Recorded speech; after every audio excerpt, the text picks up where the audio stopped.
She had everything money could buy, except the one thing she never knew she was missing. The moment a craftsman's careless joke cut straight to her heart, Victoria Sterling's carefully rebuilt life cracked open at the seams. One sentence, 4 words he said laughing. She heard them and stopped breathing. What happens when a woman worth billions discovers that the only thing she truly wants is something no amount of money can purchase? Drop your city in the comments right now. I want to see exactly how far this story travels. And if something in these first few minutes already feels familiar, hit that like button before you even know how it ends. The antique store on Lexington Avenue smelled like cedar and old paper, which Logan Mercer had always found inexplicably comforting, the kind of smell that belonged to places that had survived enough decades to stop caring about being fashionable. He was standing in the back of the shop near a shelf crowded with ceramic pitchers and rusted tin lanterns when he spotted it, a cast-iron door knocker shaped like a fox, its tail curled into a perfect ring. Heavy, ugly in the best way, and exactly the kind of thing the front door of the Caldwell house deserved. He picked it up, turned it over in his hands, felt the weight of it. "What do you think?" he called across the aisle.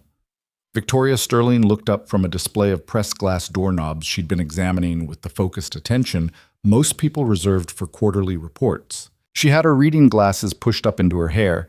She did that constantly, never seemed to notice, and a faint line between her brows that appeared whenever she was actually thinking rather than performing. About the knocker? About whether a house that's falling apart deserves a fox on its front door. She crossed the aisle, heels clicking softly on the worn plank floor, and took the knocker from him. She held it the way Logan had learned she held most things, decisively, like she was assessing whether it was worth keeping. "It's heavy." "That's the point. You want something heavy on the door of a house where half the foundation is still being repaired?" "The foundation's solid now," he said. "We finished the east corner yesterday." She looked at the fox again. Something almost like a smile moved across her mouth, there and gone. "It's ridiculous." "Yeah. Get it." Logan set it on the counter near the front where the shop owner, an older man named Pete, who smelled like pipe tobacco and wore suspenders unironically, was ringing up a small oil lamp for a woman and her husband visiting from somewhere out of state. Tourist season in Asheville started early and lasted long. It was the husband who looked at Logan and then at Victoria and said, "The way strangers say things they think are harmless, you two looking for something for your place?" Logan opened his mouth. The obvious response was no. "She's my client. The house is hers. I'm just the contractor." But what came out instead, entirely without planning, was, "She keeps saying the house isn't done yet, so we keep ending up in places like this." "Married long?" the woman asked, smiling at Victoria. And Logan, because he was tired and it was a Tuesday and the easiest answer in the world was right there, said, "Long enough that I know not to argue about door knockers." Pete laughed. The couple laughed. Victoria laughed too, a short, real laugh, the kind that didn't happen often around her in his experience. And then the laughter faded and she said very quietly, almost like she was talking to herself, "I almost wish that weren't a joke."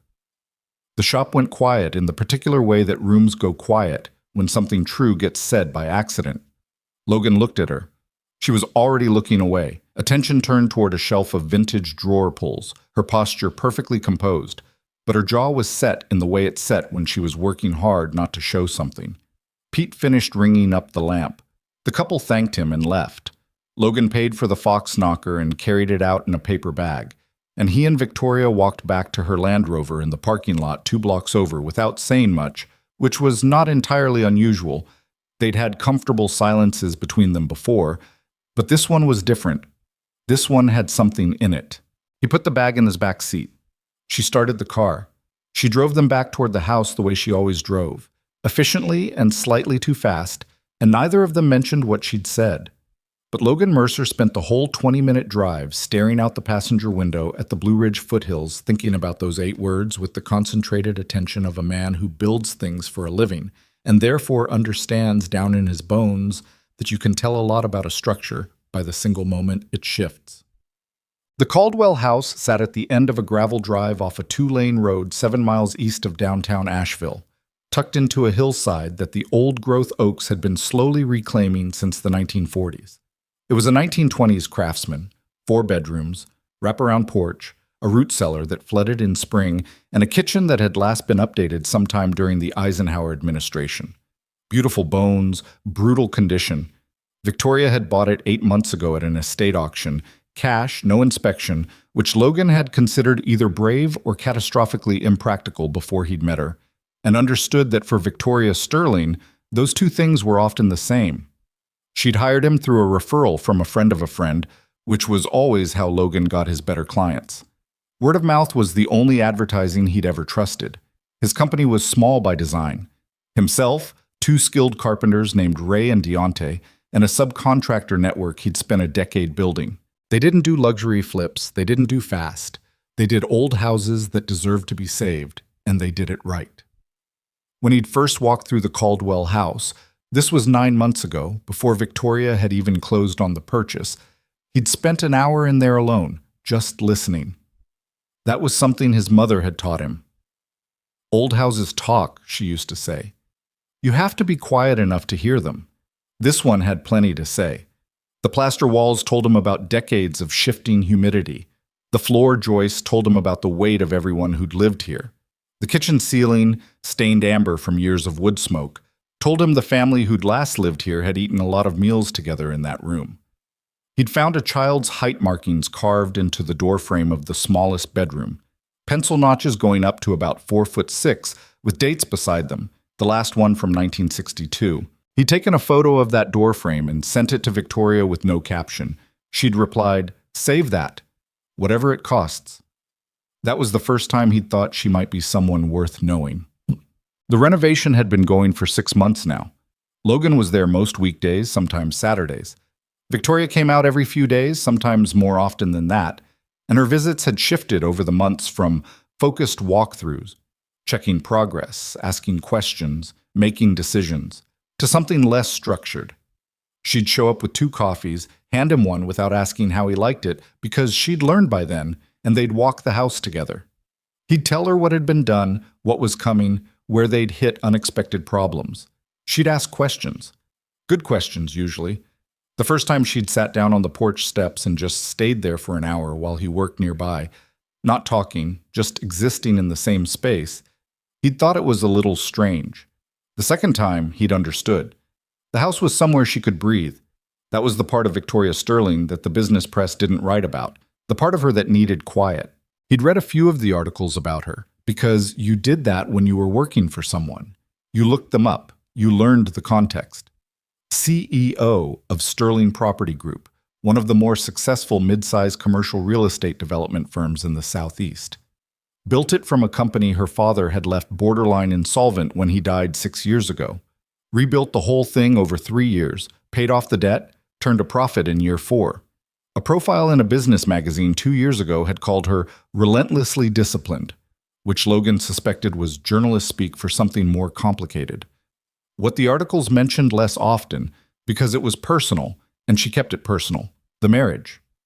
3 years to a man named Preston Hale, who had also been a property developer, and who had apparently spent most of their marriage being unfaithful in ways creative enough to constitute almost a second career. The divorce had been 18 months ago. The Caldwell house purchase had been 3 months after that. Logan had not asked her about any of it. She hadn't offered. The closest they'd gotten was one evening when she'd said, standing in the gutted kitchen looking at the exposed beams, "I need this place to be something I built, not something someone else picked for me." He'd nodded. He understood that language. But he was 32 years old and had been doing this work since he was 19. He'd grown up in western North Carolina, in a small town 40 minutes from Asheville, third-generation carpenter on his father's side. He'd always been good with his hands in the particular way that some people are simply wired to understand how things fit together. Angles, load-bearing relationships, the way one decision in a structure flows forward into every subsequent decision.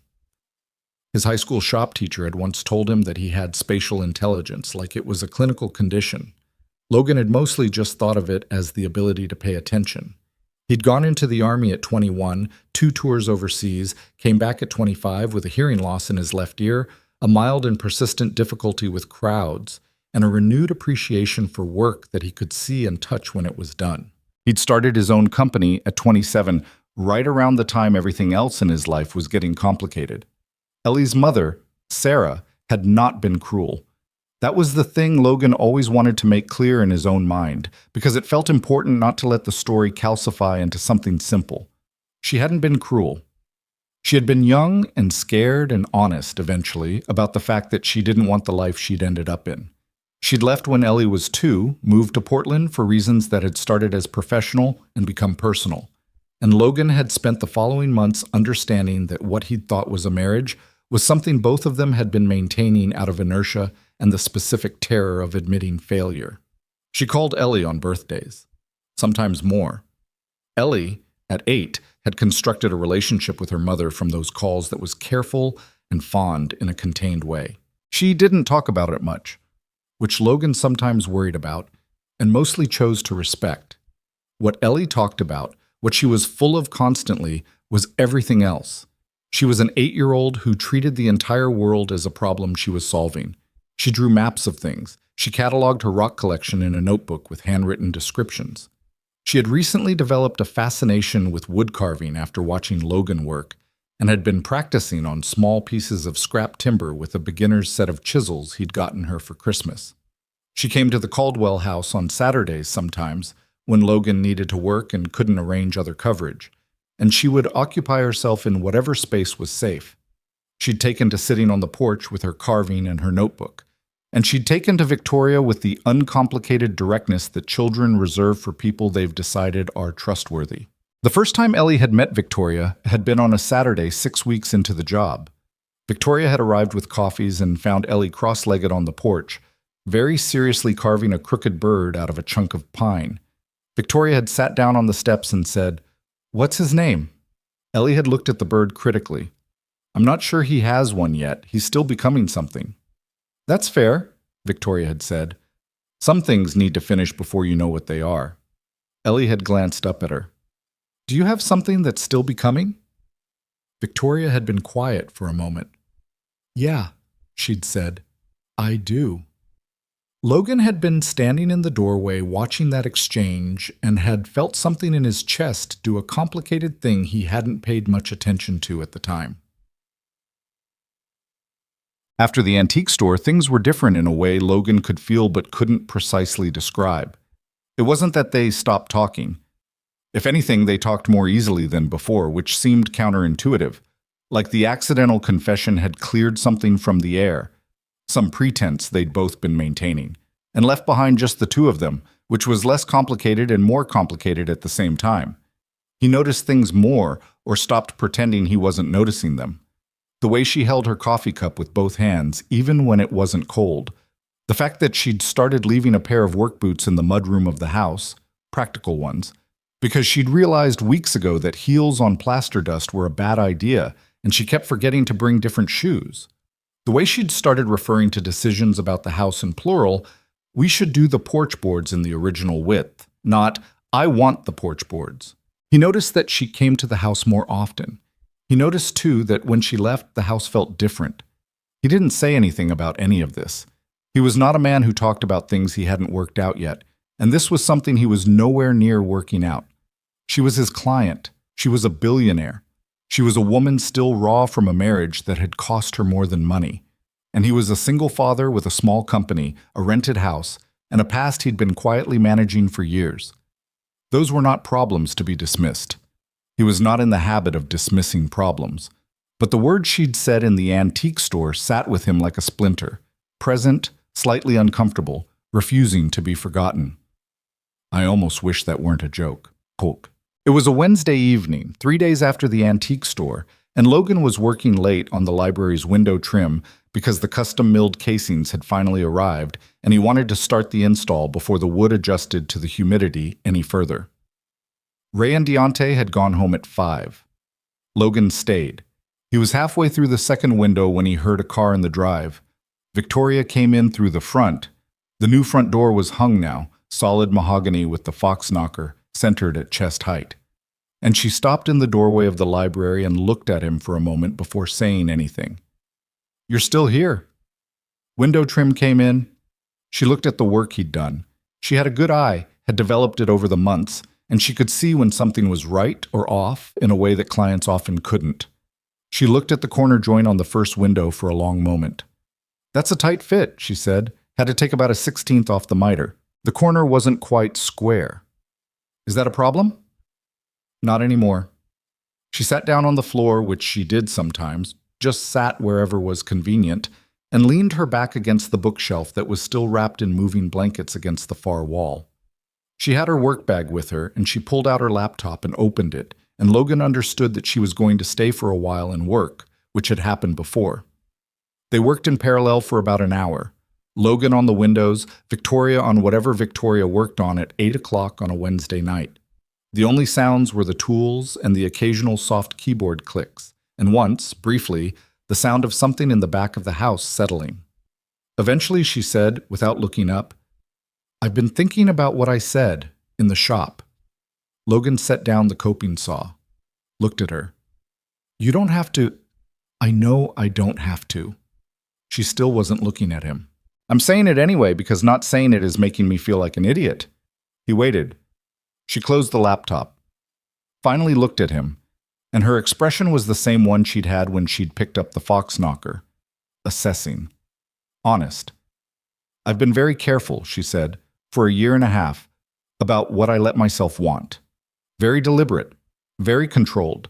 Because the last time I wasn't careful, I trusted someone for 3 years who was running a very good performance the whole time." She paused. "And I'm not saying that to make you feel sorry for me. I'm saying it to explain why I said what I said and why I can't just—" She stopped. "Victoria, don't." She shook her head. "Don't be nice about it. I'm trying to be honest with you, and if you're nice about it, I'll backtrack." He almost smiled. "Okay. I said what I said because I meant it, which I didn't intend to do. And now it's sitting between us, and I don't know what to do with it, and I figured it was better to say that out loud than to pretend I said it because of the ambiance of the antique store." Logan looked at her for a moment. Then he picked up his pencil and made a mark on the third window casing, measuring for the next cut, and said, "You know what the hardest thing about old houses is?" She was quiet. "You can see what they were supposed to be. You can see the original plan in the bones. But they've been through so much by the time they get to you that you can't just restore them to the original plan. The original plan doesn't exist anymore. You have to figure out what they're going to be now, accounting for everything that's happened to them." He made a second mark. "That's not a metaphor. I'm just saying, I know what it's like to have something you're not sure how to handle yet." She was quiet for a long moment. "That was a metaphor," she said finally. "Maybe a little."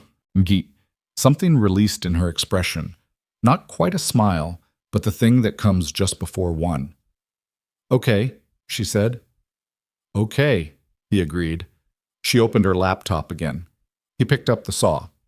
They didn't say anything else about it, and neither of them addressed what exactly had just been agreed to, because some things don't need to be categorized on the same night they're acknowledged.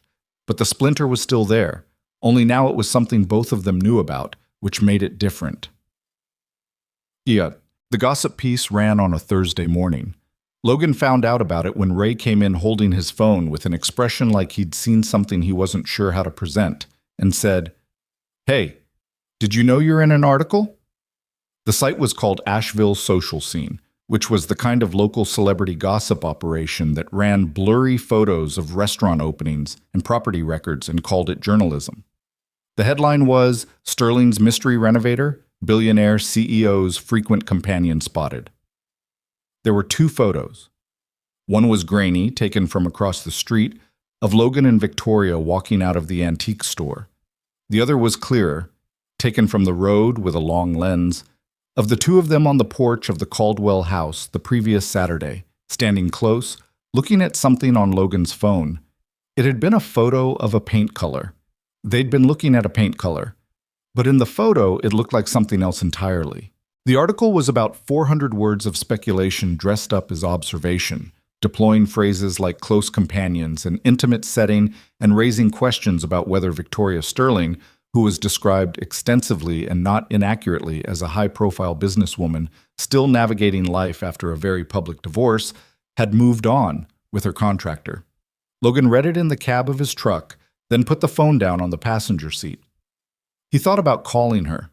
Then he thought she probably already knew. Victoria Sterling had people who monitored this kind of thing, or if she didn't, she should. And then he thought that calling felt presumptuous, and then he picked up the phone and called her anyway. She answered on the second ring. "I'm guessing you've seen it," he said. "I've seen it." Her voice was flat in the specific way it got when she was managing something. "Do you need me to?" "No. You don't need to do anything. This is my problem to handle. It's got my name in it. It has contractor in it. Your name is in the third paragraph." Victoria. A pause. "My communications director is already drafting a response. It'll be brief and it'll make them look foolish. These things go away in 48 hours if you don't feed them. And if we get photographed together again?" Silence. "We're going to get photographed together again," he said. "I'm at your house 6 days a week." "I know that." "So." Another silence. This one had something different in it than the ones before. More complicated topography. "It bothers me," she said finally, "that my first instinct was to make you invisible in the response. To describe you as just the contractor and make it clear there's nothing personal. Because it's not." She stopped, started again. "It would have been the true thing to say 6 months ago. Now it feels like a lie." Logan didn't say anything. "But I also know what this kind of exposure costs," she said. "Not me. I can handle it. But you. Ellie, your business. People Google you, Logan. People who might hire you. And a gossip piece that links you to a billionaire's personal life. Stop. I'm serious." "So am I. Stop." He paused. "I'm a grown man. You don't need to protect me from a 400-word blog post." "It's not just one post." "I know it's not. And I don't care."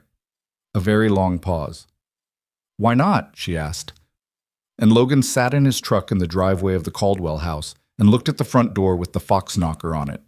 He'd installed it yesterday, thought it looked exactly right, and said, "Because some things matter more than whether people think they're a good idea." The silence after that was the longest one yet. "I have to go," she said. "I have a call." "Yeah." "Logan?"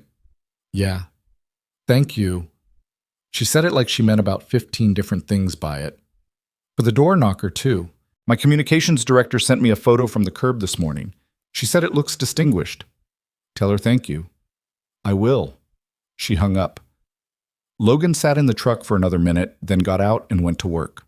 Beten. The porch was nearly done by the end of that week. They'd replaced the rotted boards with Douglas fir, milled to the original width. A detail Victoria had insisted on, and Logan had been glad to fight for, since it was right. The new boards were unfinished yet, still pale and resinous, waiting for the stain that would come last. But the structure was sound, and the surface was level, and you could stand at the railing now and look out at the tree line without worrying about anything beneath your feet.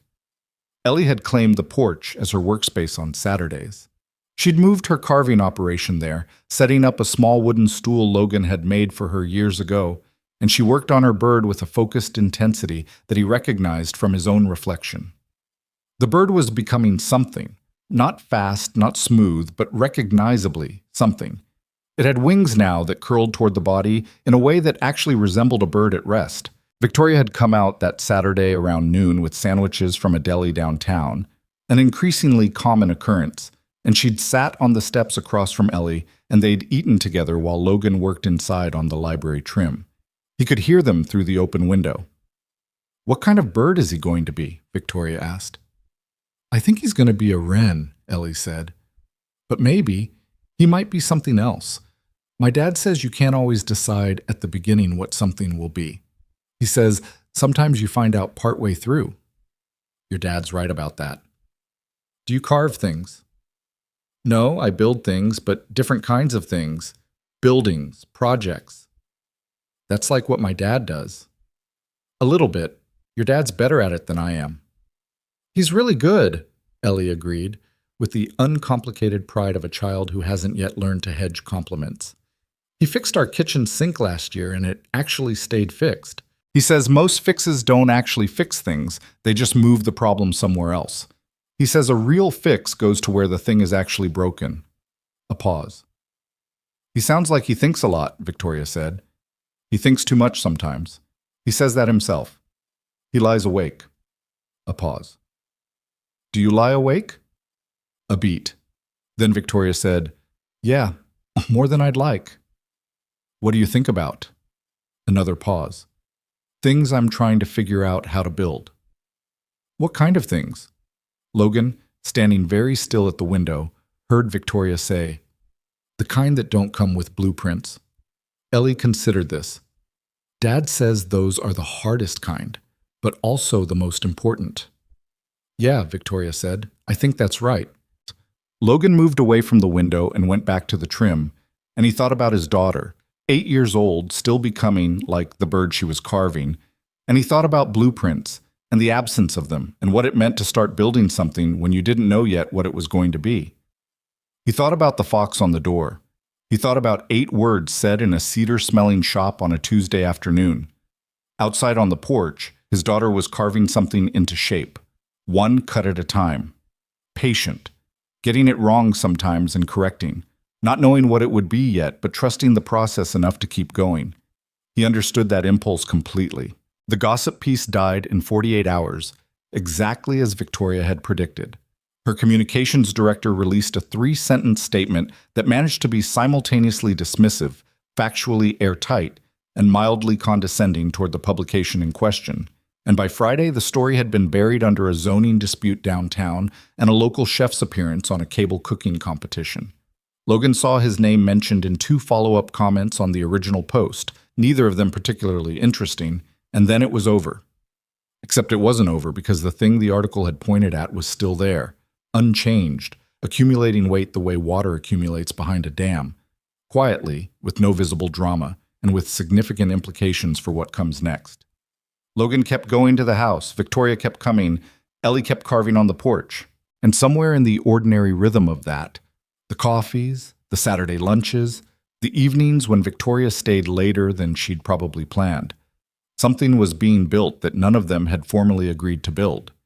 He noticed it most in the small things. Victoria had started keeping a second mug at the house, her own, a wide ceramic one she'd brought from her apartment downtown. It sat on the windowsill of the kitchen beside Logan's travel thermos, like the two of them had been sharing that particular stretch of counter for years. He noticed it one morning and didn't say anything about it, and she didn't say anything about it, and the mug stayed. Ray noticed too. Ray noticed everything, quietly, and filed it away without comment, which was one of the things Logan valued about him. Deontay was less subtle. He'd made one remark, early on, along the lines of, she comes around a lot for someone who's not the hands-on type, and Logan had given him a look, and Deontay had nodded and moved on. They were good men. They knew the difference between what was their business and what wasn't. The renovation work in those weeks settled into a rhythm that Logan found genuinely satisfying. They'd moved into the interior finish phase, which was his favorite part of any old house, the stage where the heavy structural corrections were done and the work became about detail and craft. Restoring the original plaster medallions in the front rooms, rebuilding the staircase balustrade from reclaimed white oak that matched the existing newel posts, rehanging the interior doors, solid fir, original hardware cleaned and repinned, the kind of work that required patience and a willingness to be wrong the first time and try again. He was rehanging the door to the back bedroom on a Wednesday morning. Alone, Ray and Deontay were both on another job that week, when his phone rang. Unknown number, area code he didn't recognize, and he almost let it go to voicemail. He picked up anyway. Is this Logan Mercer, the contractor? It is. My name is Damian Cross. I'm a real estate investment consultant. I work primarily with high net worth individuals in the Southeast and Mid-Atlantic. I'm hoping I can speak with you about Victoria Sterling. Logan set down the hammer. What about her? I've recently been in contact with Ms. Sterling regarding a significant investment opportunity, and I understand you have a close professional relationship with her. I wanted to introduce myself, colleague to colleague, so to speak, and ask whether she's mentioned my proposal to you. Logan looked at the door he'd been hanging. I'm her contractor. I restore her house. That's the relationship. Of course. Damian Cross had the kind of voice that was warm in a calibrated way, the warmth of someone who had practiced warmth until it became a technique. I only ask because projects like the one I'm bringing to her table tend to affect a property owner's priorities. A significant investment commitment can impact renovation budgets, timelines. I'd hate for you to be caught off guard. I appreciate that, Logan said, in the voice he used when he didn't appreciate something at all. But Victoria's business decisions aren't my concern. Understood entirely. A brief pause. I've heard excellent things about your work, by the way. The Caldwell House has a long history. It'll be a beautiful restoration. Thank you. We should have coffee sometime. I'd love to connect. Sure, Logan said, which in the dialect of men who have no intention of having coffee means something more like we're done here. He hung up and stood in the empty bedroom with the unhinged door leaning against the wall beside him, and he thought about the call for longer than it probably warranted. It was the small things that bothered him. The way the man had said close professional relationship with a slight emphasis that was too careful. The way he'd framed a heads up about investment changes as a courtesy to Logan rather than what it actually was, which was a quiet attempt to figure out what Logan knew and how much access he had. The fact that he'd called Logan's cell rather than emailing through the company contact form, which meant he'd sourced the number some other way. Logan picked up the hammer and went back to the door. He didn't mention the call to Victoria that day. He wasn't sure yet what there was to mention. She brought him up herself 3 days later on the porch at the end of a Saturday afternoon. Ellie had gone inside to wash the sawdust off her hands, and Victoria and Logan were sitting on the steps in the cooling October air, and she said, looking at the tree line, not at him, "A consultant reached out to me last week. Investment opportunity, private luxury resort development, somewhere in the Outer Banks. He's been persistent." Damian Cross? She turned. You know him? He called me. Her expression shifted. Something sharpened behind her eyes. He called you. When? Wednesday.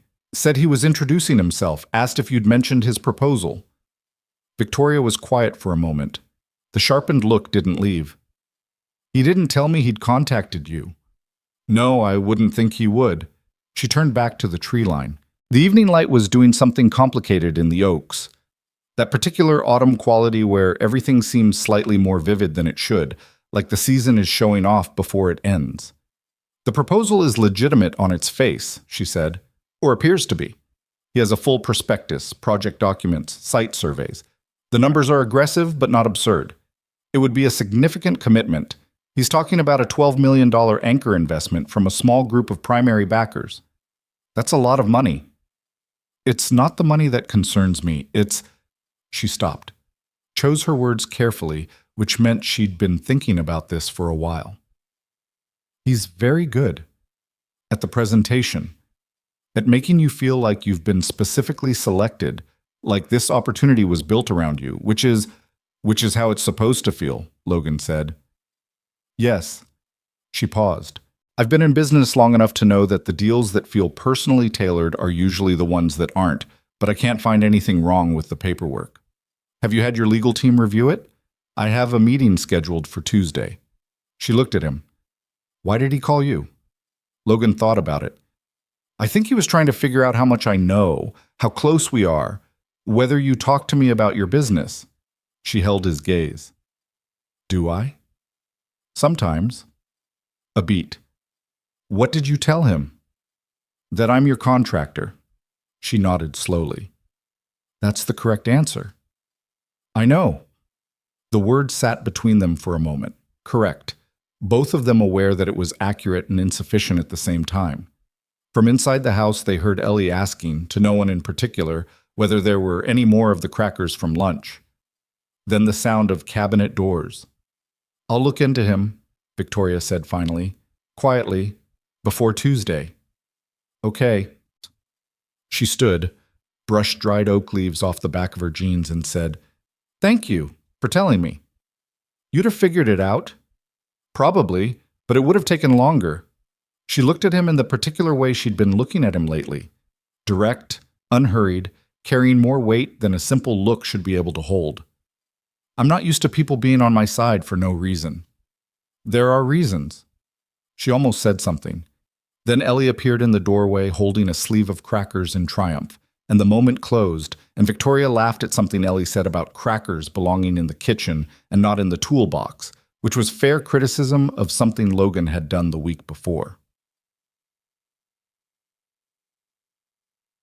He called Marcus Webb that Sunday night. Marcus had been Logan's bunkmate for 14 months during his second tour, a man who had gone into federal law enforcement after discharge and was currently, as far as Logan understood it, doing something for the FBI's Financial Crimes Division that he wasn't especially forthcoming about at dinner parties. They still talked every few weeks. Marcus was one of maybe 4 people in Logan's life who qualified as genuinely close. "I need a favor," Logan said, "and I need it quiet." "Quiet how?" "Just private, not official. A person lookup." A pause. "Logan."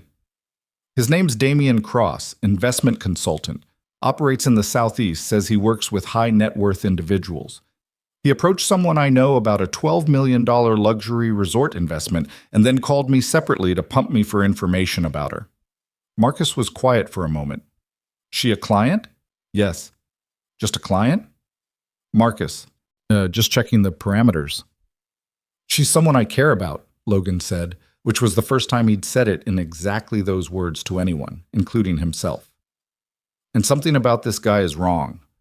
I can't put my finger on it, but it's wrong." "Okay," Marcus said in a different tone, the professional tone. "Send me everything you have on him. Name, any contact info he gave you, the name of any firm he's associated with. I'll see what I can find from public records. If there's anything in the system I can't share, I'll at least tell you to keep digging. That's all I'm asking." "Logan," a pause. "If this is what I think it might be, and this kind of approach, the targeting, the investment pitch, it's not usually a one-time operation. These people have patterns. I know. Be careful. Always." "No, you're not, but okay." Marcus hung up. The week that followed was ordinary on the surface. Logan and his crew worked through the library windows and started on the back bedroom floors, which needed significant refinishing. The original fur was sound, but had been covered with linoleum sometime in the 70s, and removing the linoleum without damaging the boards beneath required a patience that tested even Ray's considerable reserves of it. Deontay spent most of Wednesday talking to the linoleum in terms that were not suitable for company. The boards underneath were worth it. Dark honey fur, old growth, tight grain. Beautiful. Victoria came Tuesday for her legal team meeting, which Logan knew about but wasn't present for. She texted him afterward. Nothing obviously wrong. They want more time with the site survey documents. Cross is pushing for a meeting at the end of the month. He wrote back, "Don't agree to anything until you're ready." A pause. Then, "I know how to run a negotiation, Logan." He smiled at his phone. "I know. I'm saying it anyway." Another pause. "Fine. Are you coming Saturday?" "Always." He didn't analyze the exchange. He put the phone in his pocket and went back to the floors. Ellie, that Thursday, had a parent-teacher conference that Logan sat through in a plastic chair sized for someone 30 years younger, while Ellie's teacher, Ms. Parrish, told him that Ellie was doing well academically and exceptionally well in art and spatial reasoning, but that she occasionally seemed distracted in ways that suggested she was thinking about something more interesting than whatever was happening in class. "That's hereditary," Logan said. Ms. Parrish smiled. "She talks about a house a lot. A project her father is working on." "We're restoring a house, yeah." She drew a very detailed floor plan of it for a class project last week, from memory. Ms. Parrish turned her laptop around to show him. The floor plan was crooked in the way that children's drawings are crooked and thoroughly labeled library, porch, where I work, kitchen with old smell. And in the upper right corner, Ellie had drawn 2 small figures standing at the front door. One was clearly Logan, identified by the tool belt. The other was a woman with her hair up. She'd labeled the second figure, too. Logan looked at that for a moment. "She seems very fond of whoever that is," Ms. Parrish said neutrally. "Yeah," Logan said. "She is." He thought about showing Victoria the photo. He took a picture of the laptop screen with his phone, told himself he'd decide later, and drove home to make dinner for his daughter, who was already thinking in floor plans at the age of 8, and had apparently decided, without consulting him, that the woman he was trying not to think about was permanent enough to put in a drawing. Kids. They saw things before you admitted you were looking. Damian Cross arrived for his first in-person meeting with Victoria on a Friday afternoon, 2 weeks after the initial phone call to Logan. Logan wasn't at the Caldwell house that day. He'd taken the afternoon off because Ellie had an early dismissal and a fall festival at school, and he'd walked through the whole thing with her, the beanbag toss, the caramel apples, the fifth-grade pumpkin carving that was inexplicably competitive. He was fine. He'd made peace with being the dad who knew all the teachers' names and showed up to the festival with a camera. He heard about the meeting from Victoria that evening, a text at 8:15. He was here. 2 associates with him, very polished, left revised documents. Logan was sitting on the couch, reading a book he wasn't absorbing. How did it feel? A long pause, like being sold something. That's your instinct talking. I know. But the paperwork still looks clean. My team is reviewing the revision. He typed, "Did he mention me?" And then deleted it and typed instead, "Trust the feeling. Numbers can be constructed." She replied after a moment, "Says the man who measures twice." "Exactly." Logan, "Yeah. Are you free for coffee tomorrow morning? Not at the house, somewhere downtown. I need to think out loud, and I think better when I'm not in my own apartment." He looked at that for a moment. Then, 7:30? "There's a place on College Street. I'll find it." He set the phone down. Ellie called from her bedroom that she'd finished her homework. Could she carve for 30 minutes before bed? He said yes. He heard the small sounds of her settling into it, the scrape of the chisel, careful and deliberate. And he sat on the couch in his rented house on a Friday night in October thinking about Damian Cross's polished associates and revised documents, and a woman who trusted her instincts but needed someone to think out loud with. He thought about the way she'd said, "I almost wish that weren't a joke." He thought about Ms. Parrish's laptop screen and the small figure labeled V standing in the doorway of a house that wasn't finished yet. He thought about patterns, the kind Marcus had mentioned, the kind that looked like opportunity from the front and looked entirely different from the back. He didn't sleep especially well that night, which wasn't unusual. He lay in the dark listening to the house settle and thought about structures, the kind he built, the kind he couldn't, the way the most important ones were always the ones you couldn't see yet from where you were standing. The coffee place on College Street was called Grounds, and it was exactly the kind of spot Logan preferred. Small, not decorative about it, the espresso machine old enough to have opinions. He got there 7 minutes early and got a table in the back where it was quieter, ordered 2 coffees without asking because he knew by now, and Victoria came in at 7:32 in jeans and a dark jacket with her hair down, which he'd seen rarely enough that it still registered. She sat down, picked up the coffee, looked at it. "You already ordered." "I know how you take it." She looked at him over the rim. "That's either convenient or alarming." "Probably both." She almost smiled. Then the almost smile faded and she wrapped both hands around the cup and said, "He asked me at the end of the meeting yesterday whether I had a financial advisor I trusted, someone I ran major decisions by." "What did you say?" "I said I had a legal team and a CFO." "What did he say?" "He said that was different from someone who knew me personally. Someone who had my interests rather than their fee at heart." She paused. "And then he said he hoped I had someone like that in my life." Logan was quiet. "He said it pleasantly," she said. "It was pleasant the whole time. He's very pleasant." She said the word like it was a diagnosis.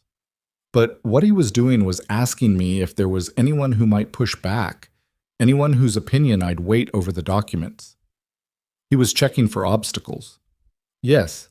She looked at her coffee. "Which means he's aware the deal might not survive scrutiny from someone who isn't looking at his paperwork." Logan leaned forward slightly. "Victoria, I called someone, an old friend who works in federal financial crimes. I asked him to look into Cross quietly." She looked up. "I haven't heard back yet," he said. "It might be nothing. But the call he made to me, the way this meeting sounds, something's wrong. I've been around enough bad foundations to know when the problem is structural." She held his gaze for a long moment. "You did that without asking me." "Yes." "I'm not angry." She said it slowly, like she was checking it as she said it. "I'm just—" She stopped. No one's done that before. Moved without being asked, in my direction. Your ex-husband didn't. Preston moved in directions that served Preston. She said it flatly, without bitterness, the way you say something that you've processed thoroughly enough that it no longer has edges. I was the territory, not the person. Logan didn't say anything. I've run this company for 6 years, she said. I've made better decisions than my father, better decisions than the board expected, better decisions than the press gave me credit for. And I am very good at knowing when someone is trying to make me feel cared for as a tactic. She looked at him directly. You're not doing that. No. I know. A pause. That's what makes it complicated. The coffee shop noise moved around them. The machine, someone's chair scraping, a conversation near the window about something ordinary. Logan watched her and she watched him, and neither of them moved to resolve what was complicated about what she'd just said, because resolving it wasn't the point of the morning. Tell me when you hear back from your friend, she said finally. I will. And Logan. She picked up her coffee again. Don't stop moving without being asked. She considered. It's a good quality. I'm still deciding what to do with it, but it's a good quality. He nodded. She looked out the window at the street, and the morning light caught the side of her face, and she looked tired in the way she always looked when she'd been carrying something longer than she should have. He wanted to say something. Several things. He said none of them. Some foundations needed more time before you could build on them. He knew that better than anyone. Marcus called on a Tuesday. Logan was on the roof of the Caldwell house, checking the flashing around the chimney, a section Ray had flagged the previous week as potentially compromised, when his phone buzzed in his chest pocket. He saw the name, climbed down the ladder carefully, and walked to the far edge of the yard before answering. Talk to me, Logan said. Okay. Marcus's voice had the particular quality it got when he was being precise. Slower than usual, every word placed. First, this is not official. I did not run this through any database I'm not authorized to access. Everything I'm about to tell you is from public records, court filings, and one conversation with a colleague in the Atlanta field office who owed me a favor and is now even. Understood. Damian Cross, real name, not an alias. He's comfortable enough to use it, which tells you something about his confidence level. 44 years old, originally from Savannah, has operated under 3 different consulting firm names over the past 11 years. The current one is Meridian Advisory Group, which has a clean website and a rented office address in Charlotte that I'd bet money is a mail forwarding service. Logan watched a crow land in the oak at the edge of the yard. What's the pattern? Wealthy women, specifically recently divorced, recently widowed, or recently through some other major financial transition that leaves them asset-rich and emotionally unsettled. He identifies them through property records, divorce filings, estate probate, all public documents. Then he builds a profile, figures out their business background, their interests, their networks. He's patient. He doesn't rush. The investment pitch. It varies. Luxury resort development, boutique hotel acquisition, private marina, always something in the hospitality-adjacent real estate space, always plausible enough to withstand casual scrutiny. He puts together legitimate-looking documents, and I mean genuinely sophisticated paperwork, Logan. He uses real survey data, real market projections. He pays for quality. Because the pitch has to survive a legal team review. Exactly. The documents are designed to look clean until after the money moves. Once the initial deposit transfers, and it's always a deposit, never the full amount, because a deposit feels lower stakes, the project develops complications. The property falls through. A partner pulls out. There are unexpected regulatory issues. He's very apologetic. He works very hard to keep the victim emotionally invested in the relationship rather than focused on recovering the money. By the time they realize what happened, months have passed, and the paper trail is structured in a way that makes civil recovery extremely difficult. Logan was quiet for a moment. The crow had been joined by 2 others. How many? My Atlanta contact knows of 4 confirmed victims in the past 7 years. Losses ranging from $800,000 to just over $2 million. None of them resulted in criminal charges. The women either didn't report, didn't want the exposure, or couldn't make the fraud case stick given the document structure. He walks away clean every time. A pause. He's getting more ambitious. A $12 million anchor investment is significantly larger than anything he's targeted before. He's escalating. She must look like a significant opportunity to him. Major assets, recent divorce, rebuilding publicly. She fits every part of his profile. Logan looked back at the house. The chimney flashing caught the morning light. Is there enough to go to the police? With what I've just told you, no. The pattern is clear to people who know what they're looking at, but it's not actionable without a victim willing to file and enough documentation to establish intent rather than just a deal that went bad. Another pause. What you need is to stop the transfer before it happens. Get her away from the table completely. Once no money moves, there's nothing he can do.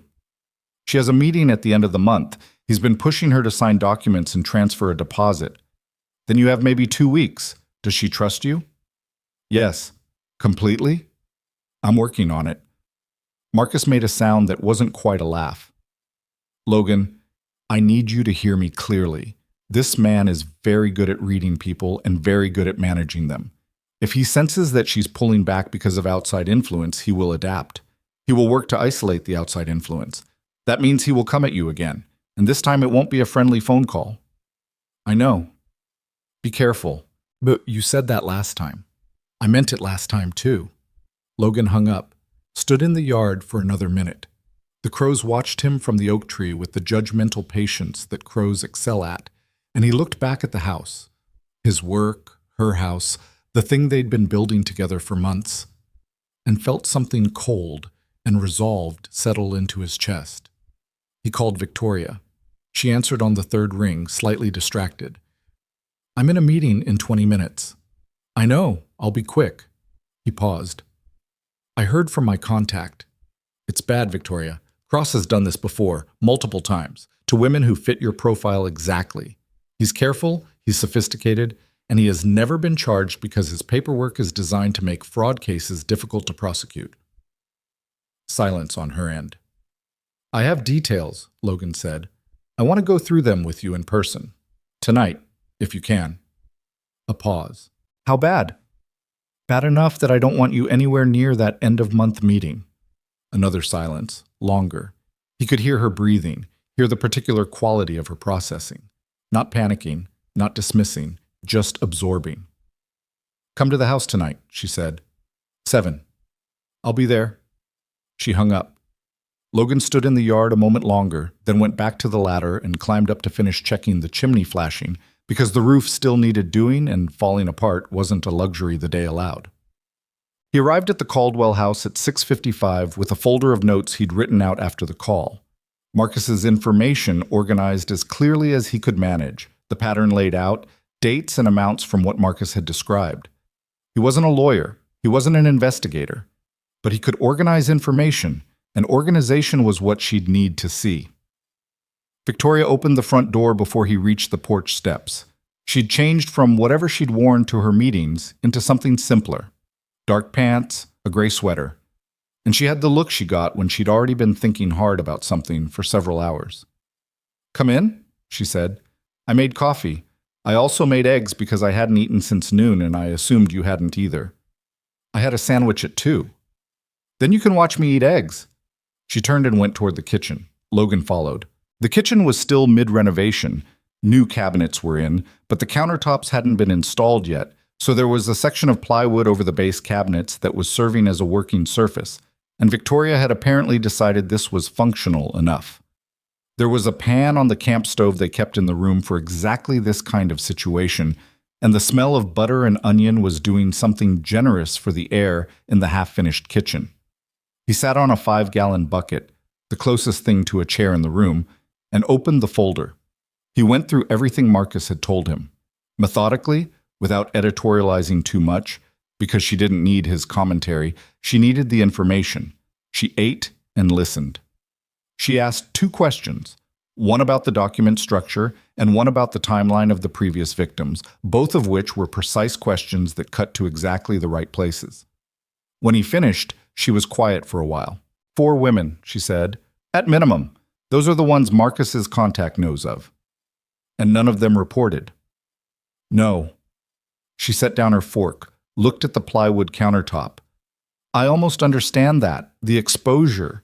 The embarrassment of being the businesswoman who got taken, the way it would get written about. Her jaw tightened slightly.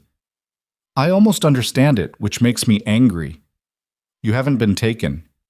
Not yet. She looked at him. He's good, Logan. I want you to understand that. I've been in rooms with sophisticated people my entire career, and he is genuinely good. The pitch felt personalized because it was personalized. He researched me. He knew which projects I'd been involved in, what my aesthetic preferences were, what kind of development language I responded to. He built a version of this deal that looked like something I would have designed myself. That's the tell, actually. Marcus said that's one of the consistent patterns. The deal is always calibrated to feel like it came from the target's own head. So you feel like you're not being sold to. You feel like you're being understood. She said it with a particular flatness. Preston was the same. Every lie he told me felt like something I'd wanted to hear. Logan didn't say anything. I'm not going to do this again, she said. Not loud, not emotional, just definitive, the way she was definitive about structural decisions. Not the money I can absorb, She stopped. Being managed, being read, and then played back to myself. I'm not doing that again. You're not going to have to. You're walking away from the table. I know. She looked at the folder in his hands. Can I keep that? He handed it to her. She looked through the notes, the same way she looked through documents, reading every line, not skimming. He watched her and thought about what Marcus had said about Cross adapting when he sensed a target pulling back. He's going to push harder when you cancel the meeting, Logan said. I know. Marcus thinks he might come at me again. Try to figure out where the resistance is coming from. She looked up from the folder. What do you mean, come at you? I mean, he'll try to neutralize me. He already knows I'm close to you. If he figures out I'm the one who flagged him, Logan, her voice had sharpened, he's not going to do anything to you. I'm not worried about it. I'm serious. She set the folder down on the plywood counter. If he comes near you or near Ellie, he's a con man. He's not dangerous in that way. You don't know that. Marcus says his MO is clean exits. He doesn't threaten people. It creates exposure. She held his gaze. The sharpness in her eyes wasn't quite anger and wasn't quite fear. It was something that occupied the space between the two. The particular emotion of someone who has identified a threat to something they value and is calculating responses. He realized, sitting on a 5-gallon bucket in her half-finished kitchen, that the thing she was calculating responses to protect was partly him. He didn't know what to do with that, so he did what he usually did with things he didn't know what to do with, filed it carefully, and kept moving. I'll call my legal team tonight, she said. I want everything Cross has sent me reviewed again with this context, and I want a record established, dates of contact, content of communications, in case anything does go to enforcement later. That's smart, and I'm going to cancel the meeting. She picked up her coffee. In a way that doesn't tip him off immediately. I want a few days to get the documentation in order before he knows I'm gone. Logan nodded. Don't let him get you alone again. Any follow-up, do it through your team. I wasn't planning to let him get me alone again regardless. She paused. How much did this cost you? Your contact? Conversation, favor, nothing that cost money. I'll figure out something to... Victoria. She stopped. Don't, he said simply. She looked at him for a moment, then she nodded once and let it go. And that was one of the things about her that he'd come to appreciate most. When she understood a line, she didn't push against it for the sake of pushing.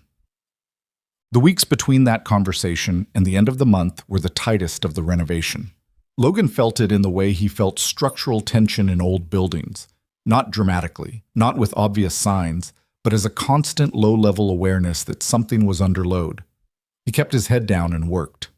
The back bedroom floors were finished and sealed and were, in his honest assessment, the most beautiful thing he'd done in years. The old fur glowing under the oil finish like something that had been waiting decades to be seen properly. He and Ray spent 3 days on the staircase balustrade, fitting the hand-turned oak balusters one by one into the restored treads.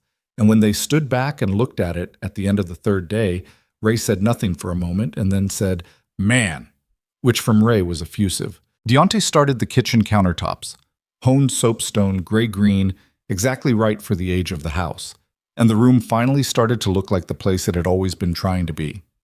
Through all of it, Logan tracked what was happening with Damian Cross, the way you track a problem in a structure you're responsible for. Carefully, without paranoia, but without looking away. Victoria canceled the end-of-month meeting 5 days before it was scheduled, citing a conflict with her board and offering to reschedule.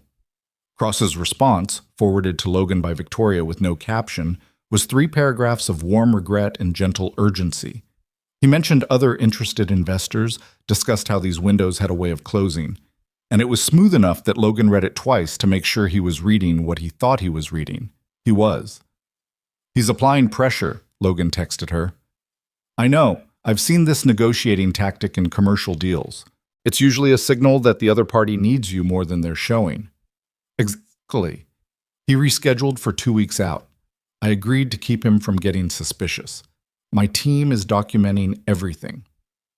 2 days later, Cross emailed again, this time with a revised deck, updated financials, and a paragraph at the end that mentioned he'd had a wonderful conversation with someone in the Asheville development community who spoke very highly of Victoria, and who had mentioned that she was deep in a renovation project with a local craftsman that seemed to be taking up a great deal of her time and focus. Victoria forwarded it with, "He's been asking about you." Logan stared at that line for a moment, then called Marcus. "He's doing opposition research on me," Logan said. "That's what I was afraid of." Marcus's voice was flat and careful. "He's going to try to reframe you as a problem, a distraction, or an influence that isn't in her best interest. It's how he's handled interference before. He doesn't confront, he reframes." "How?" "If he can make her question your motives to suggest you have a financial or personal interest in keeping her from the deal, he can neutralize the warning you gave her. He plants the idea that you might be jealous, or looking to keep her dependent on you professionally, or—" Marcus paused. "He'll go for whatever vulnerability he thinks exists. What's the most complicated thing about your relationship with her?" Logan was quiet for a moment. "That it's not just professional anymore, and we haven't defined what it is." "Then that's what he'll use. He'll imply that your judgment is compromised by personal interest, that you're not actually protecting her. You're protecting your position. She won't believe that." "Are you sure?" Logan thought about it honestly, the way he thought about load calculations, without wishful thinking. He thought about what she'd said in the coffee shop. No one's done that before. Moved without being asked, in my direction. He thought about the way she looked at him and the way she still, sometimes, flinched back from things she wanted, because wanting things had cost her before. "I don't know," he said. "Then you need to tell her what's coming before he does." He went to her apartment downtown that evening, not the house, her actual apartment where he'd never been. And she opened the door in the same gray sweater as before, which meant she'd had a long enough day that she'd gone straight for comfort when she got home. She looked at his face and said, "What happened?" "Nothing yet. But Marcus thinks Cross is going to try to undermine me. Suggests my judgment is compromised because of us. Whatever us is." He paused. "I wanted you to hear that from me before you heard it from him." She looked at him for a moment in the doorway. Then she stepped back and let him in. The apartment was smaller than he'd imagined and less curated. A good couch, books on a lot of surfaces, a kitchen that looked like it was used only for coffee and takeout. The kind of space that belonged to someone whose real life happened elsewhere. She sat on the couch and he sat in the chair across from her, and she said, "He's going to suggest you have a conflict of interest." "Yes." "That you're keeping me away from the deal because you want something from me." "Yes." She was quiet. He watched her think, really think, not perform thinking, and he waited. "Do you?" she asked, plainly, without accusation, just the question. "Yes," he said, "but not the deal, and not in a way that affected my judgment about Cross. He's a predator. That's true regardless of anything between us." She held his gaze. "I know that. I know you know. I'm saying it out loud anyway because Marcus is right that the argument is effective even when it's false, and I don't want there to be any version of it that has a foothold." She nodded slowly. Thank you for telling me. Always. She looked at her hands, a long pause. The meeting is in 9 days. My team has everything. The documentation is solid. She looked up. When he tries the argument about you, and he will, you're right. I'm going to let him make it, completely. And then I'm going to tell him the meeting is canceled permanently. You want to let him play the card. I want him to think it worked. I want him relaxed and overconfident when I pull the table out from under him. Her jaw was set, the way it set when she'd made a decision she intended to hold. He spent months studying me. He built a version of this deal designed to look like my own idea. He called my contractor to check for interference. He's patient and smart and completely certain he knows exactly who I am. She paused. He's going to find out he got it wrong. Logan looked at her. This woman sitting in her small apartment in her comfort sweater, tired from a long day, calm in the way that people are calm when they've stopped being afraid of something and started being angry about it instead. He thought about the house, the bones of it, sound and true under everything that had been done to it over the decades, the way it had been waiting, without drama, to be seen for what it actually was. Okay, he said. 9 days, she said. I'll be there. She blinked. You don't have to. I'll be there. She looked at him for a moment. Something moved through her expression. Complicated, layered, the kind of thing that didn't have a clean name. Then she said quietly, okay. Outside her apartment window, the city made its ordinary nighttime sounds. Inside, the two of them sat in the particular silence of people who have passed the point of pretending and not yet arrived at whatever comes next. And the 9 days between now and the end of Damian Cross's scheme felt both very long and not long enough. Logan drove home at 9:30, picked up the folder of notes he'd left on his kitchen table, and sat at the table going through it again. Not because there was anything new in it, but because he was the kind of man who needed to understand the shape of what he was walking into. He built things. He knew how load worked.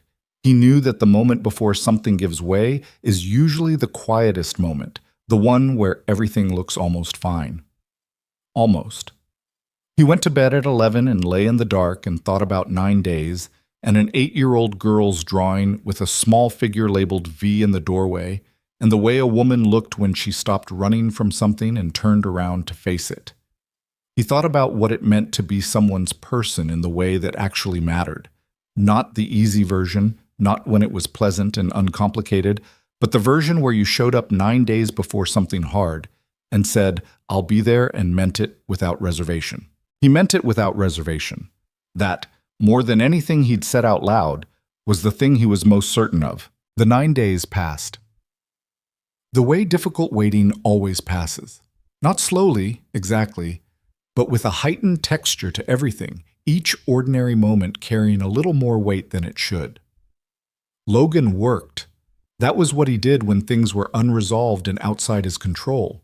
He worked, kept his hands busy, kept his attention on what was in front of him.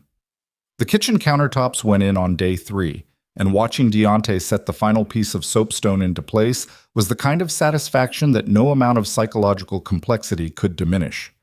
The house was becoming what it had always wanted to be, one irreversible decision at a time. Victoria texted him on day 5. He made the argument, about you. Logan had been expecting it. He was standing in the library running his hand along the finished window trim when the message came through, checking for anything that would need touch-up before the paint crew arrived. How? He typed back. An email. Very careful, very warm. Expressed concern that I might be getting advice from someone who had a personal and financial stake in keeping my attention close to home. Suggested that contractors sometimes develop an attachment to long-term clients that clouds professional boundaries. Said he had my best interests at heart and wanted to make sure I was making this decision freely. Logan read it twice. Then, textbook. I know. I nearly laughed. Nearly. A pause, then, I replied that I appreciated his concern and looked forward to our meeting. He responded within 4 minutes. He was relieved. Good. Let him be relieved. My legal team will be present at the meeting. I told him it was standard procedure for anything at this investment level. He accepted it. Logan put the phone back in his pocket and looked at the library windows. afternoon light cutting through the new glass in long, clean rectangles across the restored fur floor. He thought about Damien Cross sitting somewhere, relieved, certain he'd neutralized the obstacle, certain the path to $12 million was clear. The confidence of a man who had done this before and gotten away with it. He thought about the 4 women Marcus had mentioned, the ones who'd never reported, the ones who'd absorbed the loss rather than the exposure.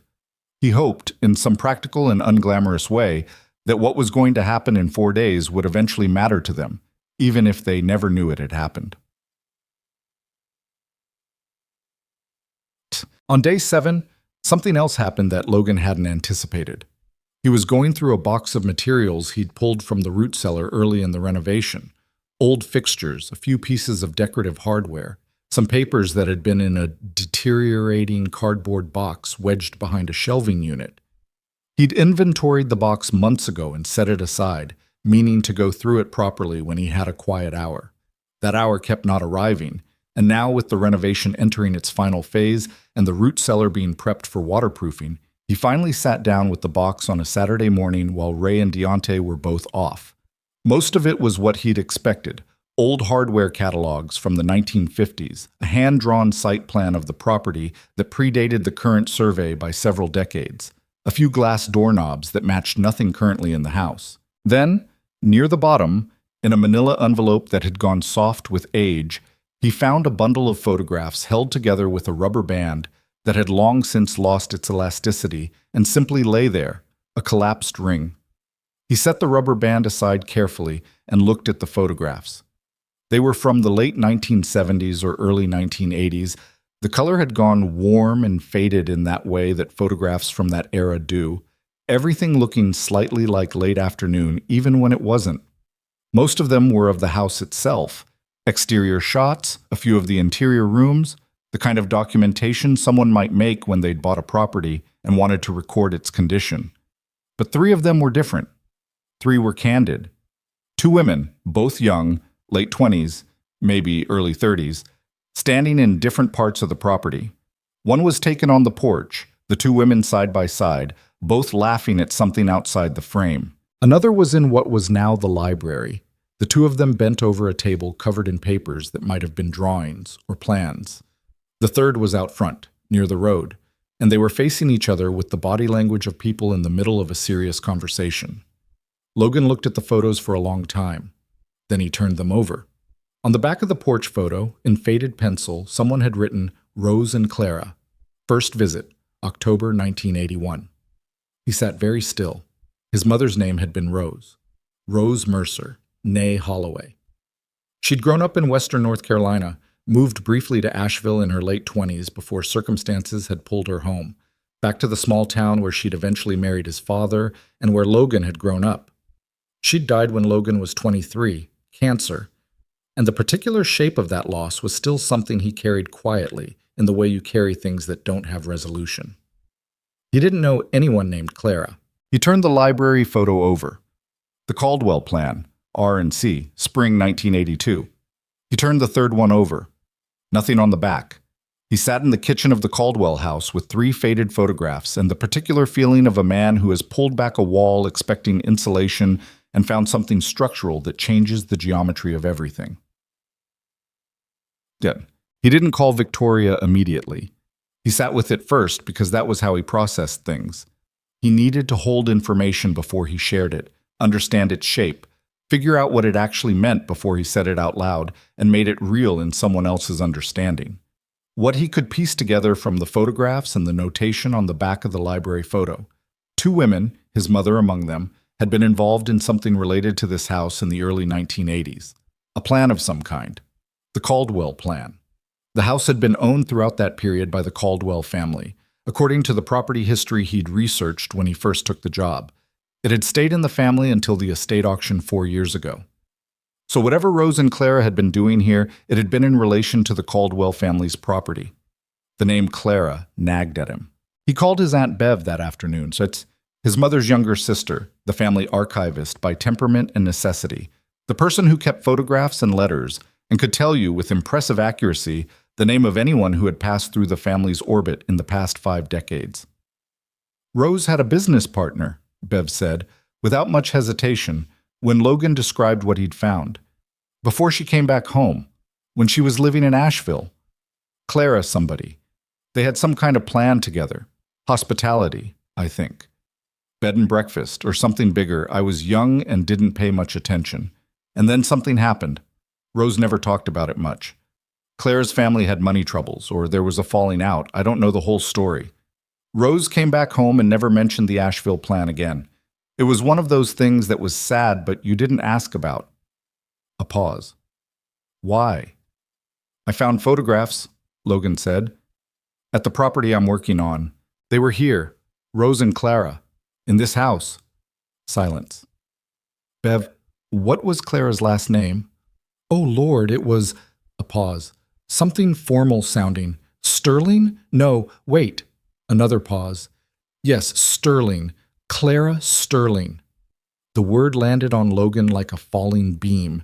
He sat with the phone pressed to his ear, looking at the 3 photographs laid out on the plywood counter, and the specific quiet of the kitchen around him was the loudest quiet he'd experienced in years. Clara Sterling, Victoria Sterling's mother. He drove to the house on a Sunday, not the Caldwell house, but his own rented house, and then from there he drove to the address Victoria had given him for her apartment, because this was not a text message and it was not a phone call. He went there, and he knocked on her door, and she opened it in jeans and bare feet with a book in her hand, and took one look at his face and said, "Sit down. I need to tell you something." "I can see that. Sit down first." He sat. She closed the book and sat across from him in the same chair she'd been in the last time he was here, and she looked at him with the steady, patient attention she gave to things that mattered. He told her. From the beginning, the box in the root cellar, the photographs, the notation on the back, the call to his aunt. He laid the 3 photographs on the coffee table between them, the way he'd laid the folder of Marcus's information between them in the Caldwell house kitchen, and he watched her face as she looked at them.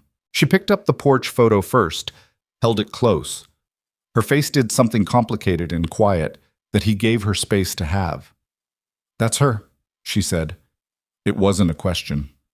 "The one on the left?" "Yes." She looked at it for a long time. Her mother had died 4 years ago. Logan had learned that peripherally, in the way you learn things about people you work closely with. Heart attack, unexpected, 63 years old. Victoria didn't talk about it much. She never told me about this. Any of this. She picked up the library photo, read the notation on the back. The Caldwell Plan, R&C, Spring 1982. She would have been 27. My mother would have been 29. Victoria looked up at him. The expression on her face was one he hadn't seen before. Not the CEO face, not the carefully managed personal face, but something younger and less defended. They were friends. Close ones, it sounds like. My aunt said they had a business plan together, something in hospitality. She said there was a falling out or family trouble on your mother's side. She didn't know the specifics. Victoria was quiet for a moment. My grandfather. She set the photo down gently. My mother's father. He had very specific ideas about what Sterling money was for. He was resistant to my mother doing anything independent. She worked in the family business from the time she was old enough to work, the way my father eventually did too, and I don't think she had much space to... She stopped. She never talked about Asheville. She talked about Savannah, about Charleston, about places she'd traveled. She never mentioned Asheville at all. Maybe it was painful. Maybe she didn't want to explain what she'd given up. She picked up the 3rd photograph. The 2 women facing each other, caught in the middle of something real. They were planning something here, at this house. It looks that way. And then they both walked away from it. From each other too, apparently. My aunt didn't know what happened to the friendship afterward. Victoria set the photograph down. She looked at the 3 of them arranged on the table, Rose Mercer and Clara Sterling, young and unguarded, in the house that had been sitting empty for 40 years since they'd stood in it together making plans that never became anything. "That's why it felt like mine," Victoria said quietly. "When I bought it at the auction, I couldn't explain why I wanted that specific house. I'd looked at 7 other properties that month. Nothing felt right. And then the Caldwell estate came up and I sat in the auction and I just knew. I told myself it was the bones of the place, the potential. But there are houses with good bones all over this county. She paused. I wonder if she ever came back to look at it after everything fell apart. We'll probably never know. No. She was quiet for a moment. Then, your mother, what was she like? The question surprised him, though it shouldn't have. He thought about it honestly. Practical. Funny in a dry way that caught you off guard. She built things, not like I do, more in the gardening sense. She was always trying to make something grow where it hadn't before. He paused. She was stubborn about the things she believed in, and she had a hard time asking for help, which I've been told is hereditary. Victoria's mouth curved slightly. Your aunt told you that? Among others. She sounds like someone worth knowing. She was. He looked at the photographs. I think they both were. The room was quiet for a while. Outside, the city did its Sunday afternoon things. Someone's dog, someone's car, a door closing somewhere in the building. Victoria looked at the photographs and Logan looked at her, looking at them. And something was happening in the room that wasn't dramatic, wasn't cinematic, but was the kind of real that settles into the body and stays there. Logan? She looked up. Why do you think you ended up here? On this specific job? Referral, he said. Friend of a friend. I know, but... She stopped. I don't believe in neat explanations for things. I think coincidence is usually just pattern we haven't identified yet. But this is... She gestured at the photographs. This is a lot of pattern. 2 women started something in that house and didn't finish it, he said. And now their kids are finishing the house. And figuring out each other at the same time. Yeah. She looked at him. Something shifted in her expression. The last of the managed distance. The careful professional composure. Moving aside like furniture being rearranged to make room for something. She looked in that moment exactly like the woman in the photograph. Young, real, caught in the middle of something she hadn't planned. I've been very slow about this, she said. I know. For good reasons. I know that too. But I'm aware that good reasons can become a permanent excuse if you let them. She looked at the photographs one more time. Our mothers didn't finish what they started because life got in the way, or people got in the way, and then they ran out of time. She paused. I don't want to run out of time. Logan said nothing. He waited. I'm not saying I know what this is, she said carefully. I'm saying I don't want to keep not finding out because I'm afraid of what it might cost me. Okay, he said. Okay, she said, and she meant it differently than she had the last time she'd said it, and they both knew that. The meeting with Damian Cross was 2 days later. Victoria held it at Sterling Property Group's downtown offices rather than at her apartment or the Caldwell house. Neutral professional ground, her territory by definition, with her legal team present and her CFO across the table. Logan was not in the meeting. That had been a deliberate decision, and the right one. His presence would have signaled too much, given Cross exactly the confirmation he was looking for about the nature of Logan's involvement. Instead, Logan was at the Caldwell house, alone, finishing the trim work in the back bedroom. He worked with the focused quiet of someone who needed his hands occupied. Victoria had given him a simple instruction before the meeting. I'll text you when it's done. He worked for 3 hours. He finished the back bedroom trim. He started on the hallway baseboards. He made coffee on this camp stove in the kitchen and stood at the soapstone counter drinking it, looking out the new window over the backyard. The window he and Ray had rebuilt from the sash up. Weighted correctly now, balanced, the kind of work that would outlast everyone currently standing in the room. His phone buzzed at 2:14 in the afternoon. It's done. He looked at the message. Done how? He typed. Done entirely. Come to the house when you can. I want to tell you in person. He drove from the Caldwell house to the Sterling Property Group offices in 14 minutes, which was technically possible if you took the back roads and didn't worry too much about yellow lights. Victoria was in the lobby when he arrived, which meant she'd been watching for him.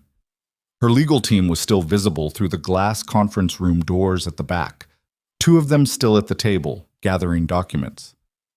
Her CFO was on the phone. Cross and his associates were not present. He searched for the word and settled on clear. like after weather. Tell me, he said. He arrived exactly on time, which I've noticed predatory people often do. It's a control mechanism. His two associates were with him, same as before, very polished. They had an updated version of the deposit transfer documents. She paused. He made the case for the investment for about 20 minutes. Very good presentation. And then he told me he had a concern he wanted to raise as a friend. Because he considered himself a friend at this point, he said, about external influences that might be operating from personal interest rather than my interest. The argument about me. He spent 5 minutes on it. It was very careful, very kind-seeming. He said he'd heard some things from mutual contacts about my relationship with my contractor, and he was concerned that I was getting advice that was emotionally rather than financially motivated. He said he'd seen this kind of situation before, a professional relationship becoming personal in ways that complicated judgment. She paused. He said it all with genuine seeming concern. He's very good. What did you do? I let him finish. Then I asked him which mutual contacts had been sharing information about my personal life because I wanted to thank them for their concern. She said this flatly, without performance. He deflected. So I thanked him for raising the issue and told him I'd taken it seriously and investigated thoroughly. And I told him I'd also taken seriously the information my contractor had shared with me about 4 previous investment targets in the Southeast whose deposits had been absorbed into projects that never materialized, and the 3 consulting firm names he'd operated under in 11 years, and the fact that Meridian Advisory Group's Charlotte address was a mail forwarding service. She paused. Then I put a folder on the table. My legal team had assembled it. Everything we'd documented, every communication, every red flag, the pattern analysis, the information about the previous targets. Logan was very still. How did he react? He was quiet for about 4 seconds, which was the only moment in the entire interaction where I saw something real on his face. She looked at Logan directly. Fear. Just for a second. Then it closed back up and he started to speak. Something about misunderstandings, context, his willingness to answer any questions, and I put the transfer documents on top of the folder. She reached into her jacket pocket and pulled out a single torn strip of paper, the corner of a document, the kind of corner that has a signature line. She put it on the table between them. I tore up the contract in front of him, she said, and I told him to leave my building, and that if he or either of his associates contacted me, anyone on my staff, or anyone in my personal life again, the folder would go to the FBI's Financial Crimes Division and the North Carolina Attorney General's office simultaneously. Logan looked at the torn corner of the document. Did he leave? He left. A pause. Quietly. Which somehow made it worse, watching him just pick up his things and go, very calm, very contained, like a man who's calculated that this particular play didn't work and he'll find another one. Her voice was steady, but he could hear something under it. He's going to do this to someone else.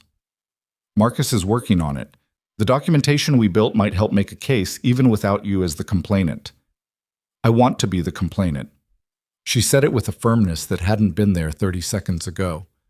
I've been thinking about it. The women who didn't report, I understand why.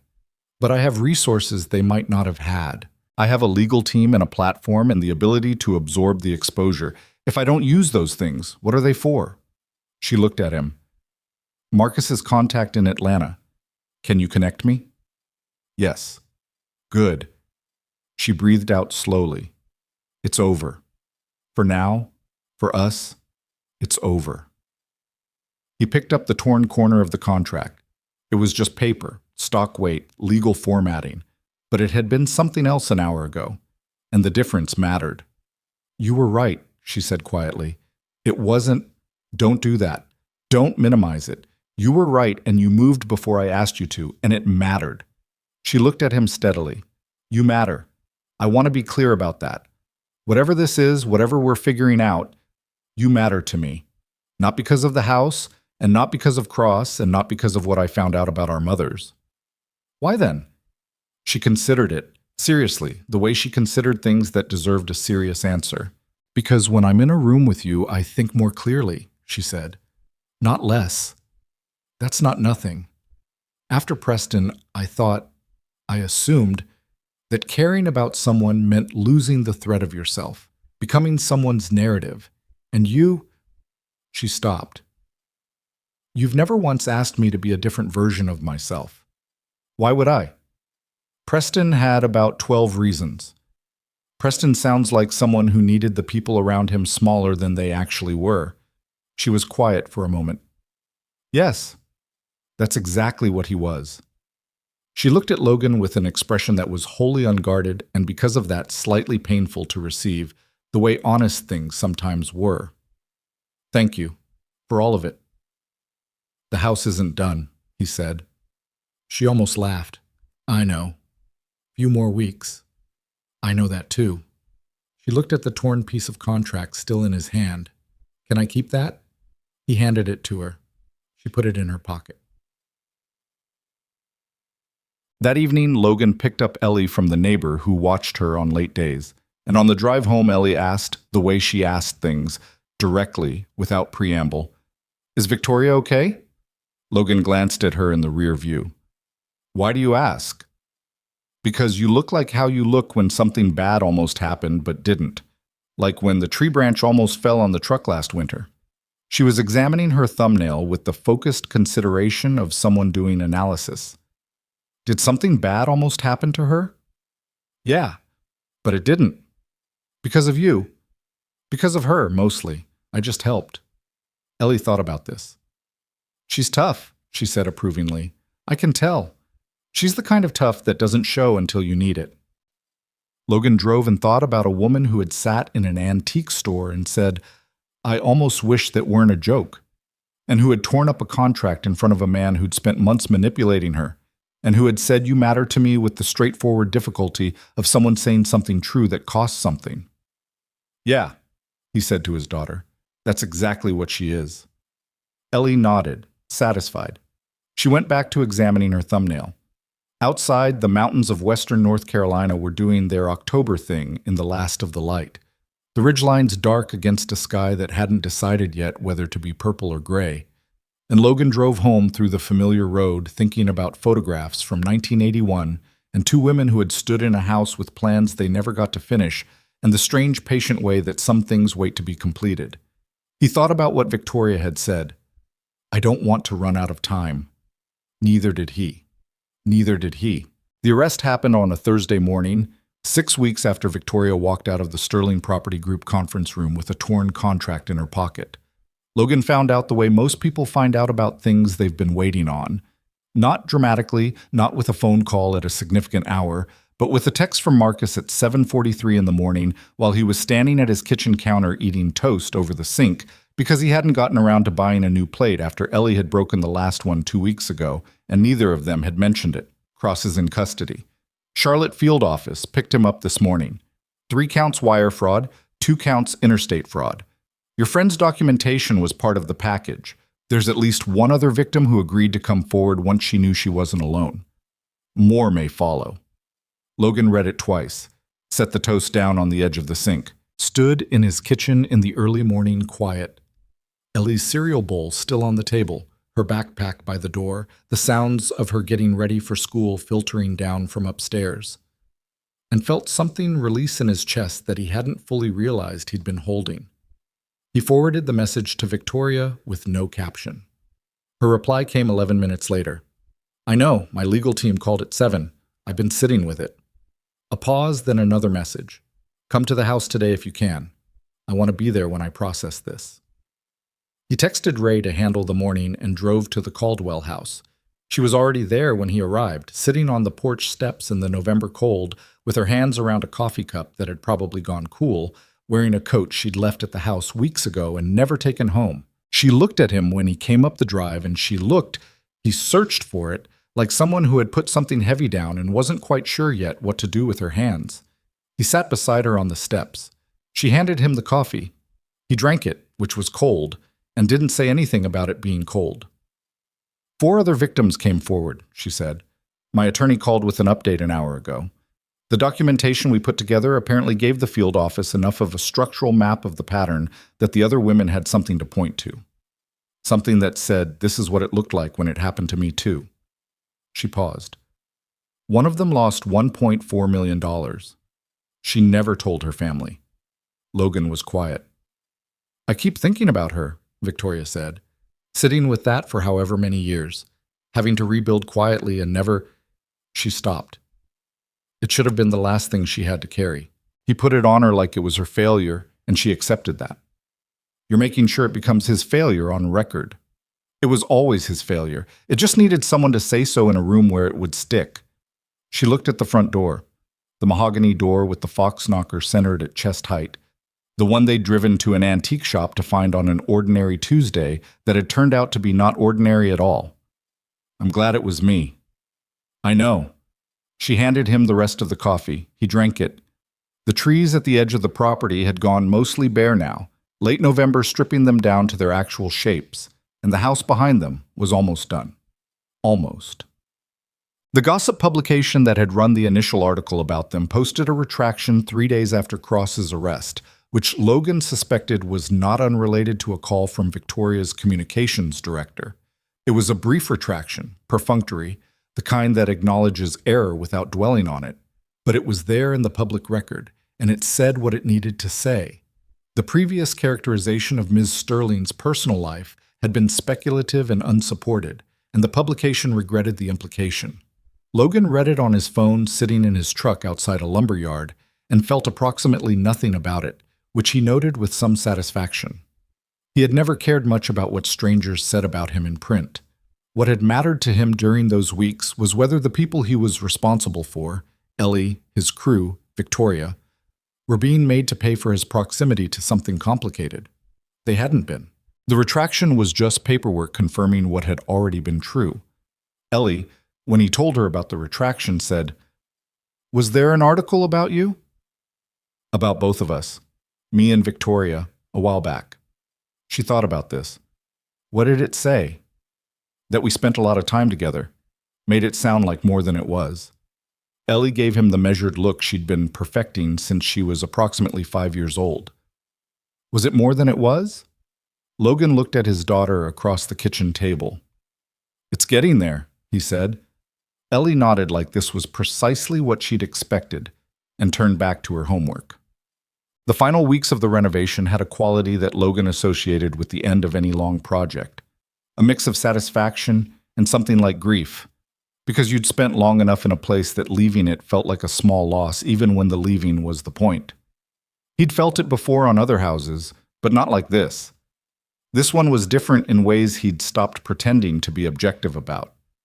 He and Ray finished the upstairs hallway on a Monday. Deontay completed the kitchen tile on a Wednesday. The painting crew, a team Logan had worked with for years, husband and wife operation out of Weaverville, came through in the final week and did the interior in the colors Victoria had chosen over months of deliberation. A warm white for the main rooms, a deep muted blue-green for the library that picked up the color of the soapstone counters, a soft ochre for the back bedroom that Logan had initially been skeptical about and had been completely wrong to be skeptical about. It was exactly right. He installed the last piece of original hardware, a brass mortise lock on the library door cleaned and rekeyed, the mechanism smooth after a few hours of patient work, on a Friday afternoon. He stood in the doorway of the library and looked at the room, the window trim, the floor, the medallion he and Ray had spent 3 days restoring on the ceiling, the built-in bookshelves they'd rebuilt from the original configuration, the afternoon light coming through the new glass in the old frames. It was the best room he'd ever finished. He stood there for a while, alone, and let himself have that. Then he texted Victoria, "Library is done. Come see it when you can." She came the next morning, early, before the light had fully settled into the day. She walked into the library and stopped in the middle of it and turned slowly, looking at all of it, and she was quiet for long enough that Logan, standing in the doorway, had time to think about several things and decide not to say any of them. Finally, she said, "My mother would have loved this room." "Yeah," he said. "I think she would have." She turned to look at him. Her eyes were bright in a way that she probably would have preferred not to show, and he pretended not to notice, because that was the decent thing to do. "The house is almost done," she said. "Week? Maybe 10 days for punch list." And then you're finished. The word landed between them with more weight than it should have carried. Finished was the professional word, the contractual word, the word that meant the job was complete and the relationship it had structured would need to restructure itself or end. They both heard it the same way. The work is finished, he said carefully. That's not the same thing. She looked at him. No, she said. It's not. He found the photograph frame at an art market on a Saturday in late November, 3 weeks before they were scheduled to do the final walkthrough. It wasn't fancy. Dark walnut, clean lines, the right proportions. The kind of frame that didn't perform, just held. He bought it, took it home, and spent a Sunday afternoon in his workshop with the 3 photographs from the root cellar, high-resolution scans he'd had made at a print shop, and the patience that his work had trained into him over more than a decade. He chose the porch photograph. Rose and Clara, October 1981, both of them laughing at something outside the frame. 2 young women at the beginning of something before the world had gotten in the way. He matted it carefully, centered, with room around the image that gave it the weight it deserved. Framed it, set it on the workbench, and looked at it for a while. It was a good photograph. Not because of its technical qualities, the composition was slightly off, the way candid photographs often were, but because of what was in the people, the ease of them, the way they stood next to each other like they'd been standing next to each other for years and expected to keep doing so.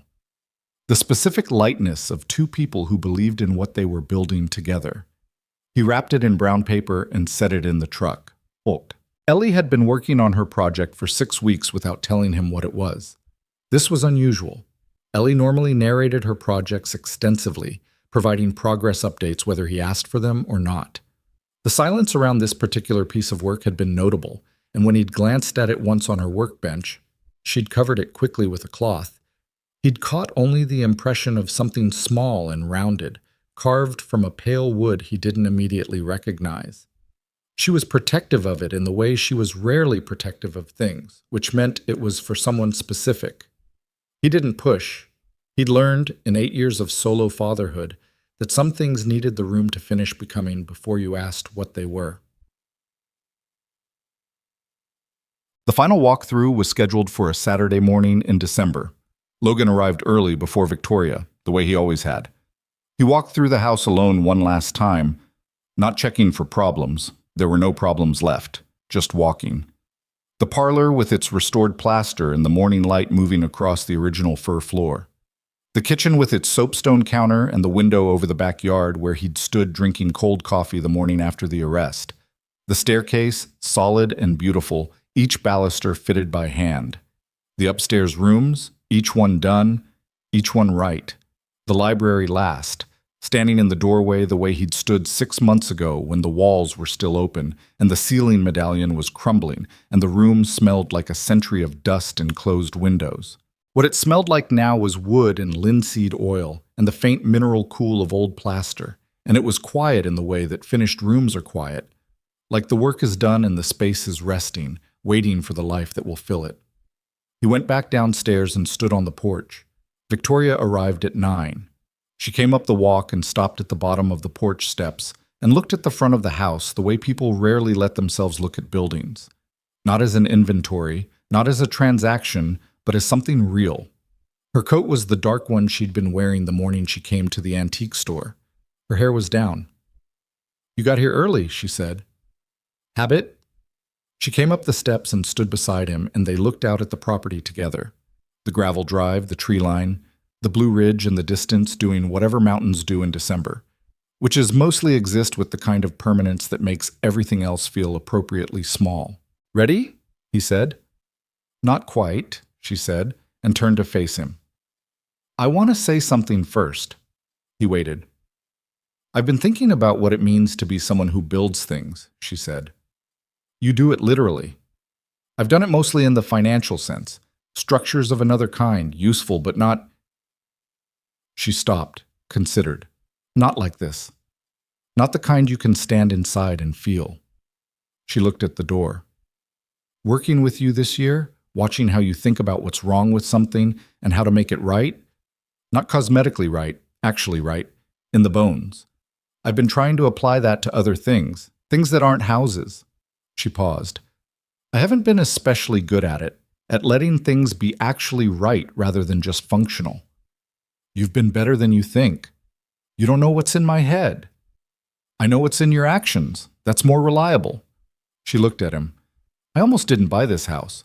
I sat in the auction, and I had a reason to let it go every 30 seconds, and I kept not letting it go, and I still can't entirely explain why. A pause. Now I think it was because it needed something I needed, to be taken seriously, to be understood for what it actually was, rather than managed into something convenient. Logan was quiet. You did that, she said. For the house and somewhere along the way, also for me. I don't know if you understand what that's worth to someone who spent 3 years being managed. Victoria Small, I'm not finished. She said it gently. I know you're not a man who needs things said out loud. I know you've probably already calculated where this is going, and you're comfortable letting it arrive at its own pace, which is one of the things I find both deeply reassuring and occasionally maddening about you. She almost smiled. But I've spent enough of my life not finishing things. I'd like to finish this sentence. A beat. I love you. Not because of the house, and not because of our mothers, and not because you helped me with Cross, though all of those things are part of knowing you. I love you because you're someone I want to have around when things are good, and I want to have around when things are hard. And those are usually two different categories of person for me, but they're not with you. The December air moved through the porch. Logan looked at her. This woman who'd bought a house at an auction she almost left, who'd laughed in an antique store and then told the truth by accident and spent months not running from what it meant, who'd sat across from a sophisticated predator and torn up his contract in front of him, who stood in a library and cried in a way she'd hoped he wouldn't notice, and who had just said, plainly and without performance, the thing that both of them had been building toward for a year. I know, he said. She blinked. I've known for a while, he said. I was waiting for you to know it too. She stared at him for a moment, then, that is the most infuriating thing anyone has ever said to me. Probably. And also, she stopped. The thing that came before a smile became the smile.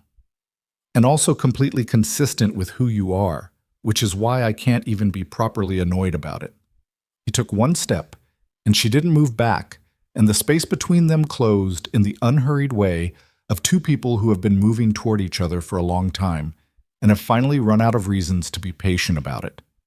He put his hands on either side of her face, and she leaned into that, and he kissed her the way you do something you've been thinking about long enough that there's no performance left in it, just the thing itself. It wasn't smooth. Her nose bumped his cheek at the start, and they adjusted, and she laughed a little against his mouth, quiet and real, and then it was right. It was very right. When they stepped back from each other, she looked at him with an expression he'd never seen on her face before. Unguarded in a way that wasn't frightened, open in a way that wasn't vulnerable. Just present. Just her, without the management. Okay, she said, for the third time with the third meaning. Okay, he agreed. Welcome. He went to his truck and came back with two things. The first was the framed photograph. He handed it to her on the porch without preface, and she took the brown paper off carefully and held it for a long time, looking at it, and he let her. She traced the edge of the frame once with one finger. She didn't say anything, and he understood that she didn't need to, that some things don't get improved by words. She carried it inside, set it on the mantelpiece in the parlor, leaning against the wall where a proper hook would go once she'd decided exactly where she wanted it. She stepped back and looked at it in the room. That's where they should have ended up, she said quietly. Together. Here. They got here eventually, Logan said. Just took a generation. She looked at him sideways. That's almost poetic. Don't tell anyone. I have a reputation. She almost laughed, which was better than a laugh. The second thing from the truck was a call to Ellie. He'd left her at home that morning with his neighbor, Mrs. Patterson, who was reliable and fond of Ellie and could be counted on not to let her eat only cereal for 3 hours. But he'd told Ellie the night before, when I call, be ready. And Ellie, who had absorbed the significance of this particular Saturday without being told the specifics, had nodded with the gravity of a child who understands that certain mornings are important for reasons adults don't always fully explain. He called at 9:45. Ellie picked up on the first ring. "Ready?" she said. "Mrs. Patterson can drive you?" "She already has her keys." A pause. "Is the house done?" "Almost." "Almost how?" "There's one thing left. You'll see when you get here." He heard Ellie relay this to Mrs. Patterson in the background, and the sound of a coat being grabbed, and the door. 30 minutes later, Mrs. Patterson's Subaru came up the gravel drive. Ellie got out with her backpack, which she was clutching with both arms in a way that meant the thing inside it mattered. She looked at the house, the whole front of it, the way you look at something you want to remember. And then she looked at Victoria standing on the porch, and she said, with a directness that made Mrs. Patterson pretend to find something interesting in her rear-view mirror, "You're happy." Victoria looked at her. "Yes. Both of you." "Yes," Logan said from the doorway. Ellie considered this for a moment, the way she considered things. Then she nodded, satisfied, and came up the porch steps. She unzipped the backpack carefully. Inside, wrapped in a piece of flannel that Logan recognized as the remnant from an old shirt of his, were 2 small carved birds. She held one in each palm and looked at them for a moment. The critical, unsentimental look of a craftsperson checking her work. They were wrens, small, compact, wings folded close to the body. Not perfect. One had a slight asymmetry in the tail that listed slightly left, and the other had a rough spot near the head where she'd corrected a gouge, but real. Present. The kind of imperfect that is more interesting than perfect because it's honest. She'd been working on them since October, he realized. Since before he and Victoria had said anything out loud. Since before the arrest and the retraction and the morning on the porch when the distance between them had finally closed. Ellie had looked at the 2 of them and done her analysis and started carving. She held one out to Victoria. "This one's yours." Victoria took it with both hands. She looked at it for a long time. When she looked up, her eyes were doing the thing that Logan had pretended not to notice in the library, and this time he pretended not to notice again because it was the right thing to do. "She's been working on those since October," Logan said quietly. "I know what I see," Ellie said without apology. She handed the second bird to Logan. "And that one's yours. They're supposed to be together. That's why I made 2. Victoria looked at Ellie. "Did you make them the same?" "Almost." Ellie pointed to the slight tilt in the tail of Victoria's bird. "Hers lists a little, and yours has that rough patch," she said to Logan. "I thought about fixing them, but then I thought, things that have been worked on show it. That's not bad. That's just honest." Logan looked at his daughter. 8 years old, standing on the porch of a house she'd watched him restore for a year, having understood something about the people in front of her that neither of them had managed to say cleanly. He thought about what he'd told her months ago, standing in the half-finished kitchen watching her read a level. You can tell a lot about a structure by the single moment it shifts. He thought about the antique store. He thought about blueprints and the absence of them, and what it meant to build something when you didn't know yet what it was going to be. He thought about his mother in a photograph from 1981, laughing on this porch with a woman named Clara Sterling, both of them young and hopeful and full of plans. He thought about the way things wait, the way houses wait, the way people wait sometimes without knowing they're waiting until the right person arrives and says without saying it, "This is what you've been building toward. This right here." "Can we go inside?" Ellie asked. "I want to see the library." "Yeah," Logan said. "We can go inside." They spent 2 hours in the house that morning. Ellie made a systematic inspection of every room, which she conducted with the thoroughness of someone who had watched the renovation from the beginning and wanted to verify that it had been completed to her standards. She approved of the library. She approved of the kitchen counters, running her hand along the soapstone the way Logan had taught her to check surfaces. She sat on the bottom stair of the restored staircase and looked up through the balustrade at the light coming from the upper landing and said, "That's good," which Logan accepted as the high praise it was. Victoria walked with her, answering her questions about the paint colors, about why the library was blue-green, about whether the fox on the front door had a name. They settled on Edmund, which had been Ellie's suggestion, offered with no explanation. Logan watched them move through the house together. He stood in doorways and let them be in the rooms, and he noticed, with the attention he normally reserved for structural details, how naturally they occupied the same space. How Victoria answered Ellie's questions without condescending and without overperforming, just as herself, the same way she'd been herself the afternoon she'd sat on the porch steps and talked about things that were still becoming. How Ellie looked at Victoria when she thought no one was watching, with the careful love of a child who has learned to be careful about loving people who might not stay, and the beginnings of something less careful, something that was starting to trust. He thought about Ellie's drawing on Ms. Parrish's laptop, the two figures in the doorway. V. He thought about the things children understand before adults admit them. At 11 o'clock, Victoria made coffee in the kitchen, real coffee, from the machine she'd brought, and set on the soapstone counter. And the three of them stood in the finished kitchen and drank it. Ellie with the hot chocolate Logan had brought in a thermos, and nobody said anything particularly significant. That was the thing that he kept coming back to, later, when he thought about that morning. The silence was comfortable. Not the weighted silence of two people managing distance, not the careful silence of people who haven't yet figured out what they are to each other, but the ordinary silence of people who are somewhere they want to be, with people they want to be with, and don't need to fill it with anything. That kind of silence is harder to arrive at than most people realize. He'd spent years in silence that wasn't comfortable. He understood the difference. The professional close of the renovation happened the following week. A final walkthrough with Victoria's property manager, a punch list with 3 minor items that took an afternoon to resolve, paperwork and sign-off, and the administrative finality of a completed contract. Logan shook hands with the property manager and drove away from the Caldwell house with the particular mix of feelings that always came at the end of a long job: pride in the work, tiredness in the body, the odd lightness of something finished. He was 4 miles down the road when his phone rang. Victoria. "Your Fox knocker sounds very authoritative," she said. "I knocked with it for the first time this afternoon, and it has real weight." That's the point. Edmund makes a statement. He does. A pause. "I've been thinking," she said, "about what comes next." "For the house?" "For everything." She was quiet for a moment, in the way she was quiet when she was working through something real. "I don't want to stay in the apartment. I want to live in the house. I've been ready to live in it for months, but I kept telling myself I was waiting for it to be done. And now it's done. And I realized I was actually waiting for something else."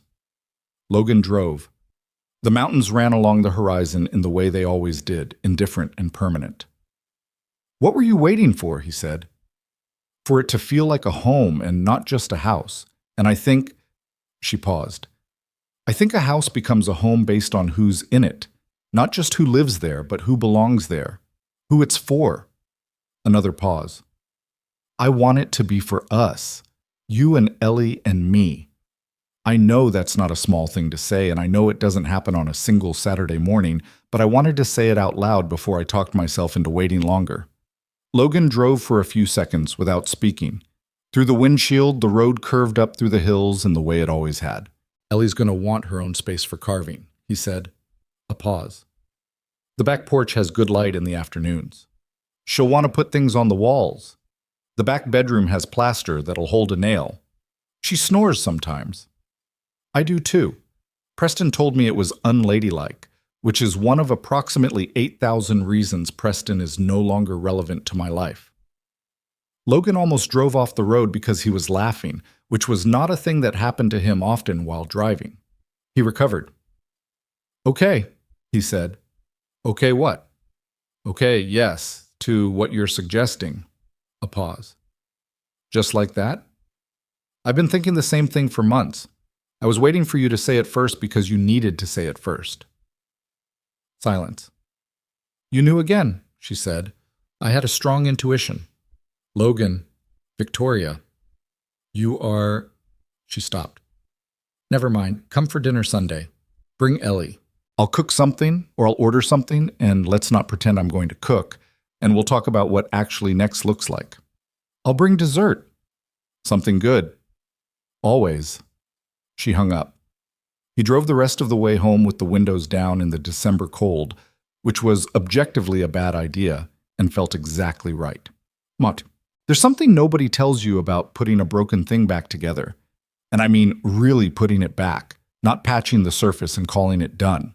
The real work, the slow work, the kind where you have to understand what went wrong before you can fix anything, and understanding takes longer than fixing, and the whole process is uncomfortable in a way that doesn't resolve quickly. Nobody tells you that the thing you rebuild isn't the same thing you had before. It can't be. The damage happened. The years happened. The people who walked through it while it was broken left their marks in ways that a renovation can account for but can't erase. What you end up with is something that carries its history honestly. The old fir floors with their repaired sections showing slightly different grain. The plaster walls with the hairline shadows of cracks that were filled and painted, but are still there in the right light. The wood that was never quite as new as the day it was milled, but is more itself for everything it's been through. That's not a flaw. That's the record of the thing having lived. Logan Mercer understood this better than most people, because he worked with it every day. He knew that the houses people valued most were rarely the untouched ones. They were the ones that had been through something and come out the other side with their bones still good. The ones that had been seen clearly, not for what they could become with enough money and enough ambition, but for what they actually were, and loved for that. He'd spent years being careful about what he let himself want, which is its own kind of damage. Not the obvious kind, not the kind that announces itself as a wound, but the quieter kind, where caution becomes habit, and habit becomes a wall you stop noticing because it's been there so long. He'd called it prudence. He'd called it protecting Ellie. He'd called it a lot of things that weren't entirely wrong, but weren't the whole truth either. The whole truth was that being left by someone you'd built your life around leaves a structural problem you don't always know how to address. You shore up the places that feel weak. You become very competent at managing on your own. And somewhere in the management, you quietly stop expecting that someone might show up who makes the management feel less necessary. Victoria Sterling had shown up.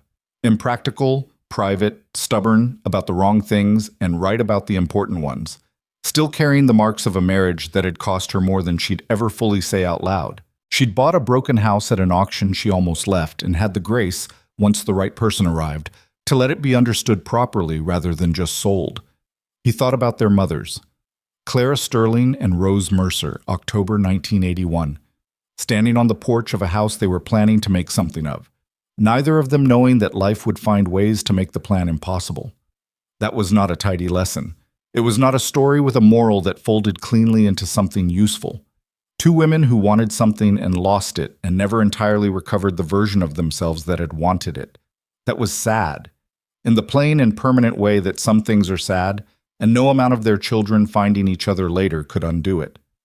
But Logan thought about the root cellar, about the box he'd pulled from behind the shelving unit that had been waiting there through decades of other people's lives, a manila envelope gone soft with age, holding 3 photographs like they were worth keeping even when no one was looking. He thought about the fact that the house had been sitting all those years with those photographs inside it, holding them without knowing why. The way places sometimes hold things without knowing why, until the right person arrives to understand what they mean. Maybe some things pass forward rather than backward. Maybe the version of the dream that Rose and Clara couldn't complete became something their children could reach. Not the same dream, something different, something that grew from the same ground. Maybe that's enough. Maybe that's more than enough. He thought it was. He wasn't a man who believed in neat resolutions. He'd torn out enough rotted foundations to know that the neat version of a story was almost never the true version. The true version had the difficult weeks and the things said wrong and the long silences that had weight to them and the moment on an apartment couch when she'd asked, "Do you?" and he'd said yes, and the whole room changed. The true version had Ellie's birds with their honest asymmetry and the cold coffee on the porch steps and the tear in the contract that lived now in the pocket of a dark coat hanging inside a door with a fox on it. The true version had Edmund, who made a statement. The true version had a library with a deep blue-green wall and a photograph on a parlor mantelpiece of 2 young women laughing at something outside the frame.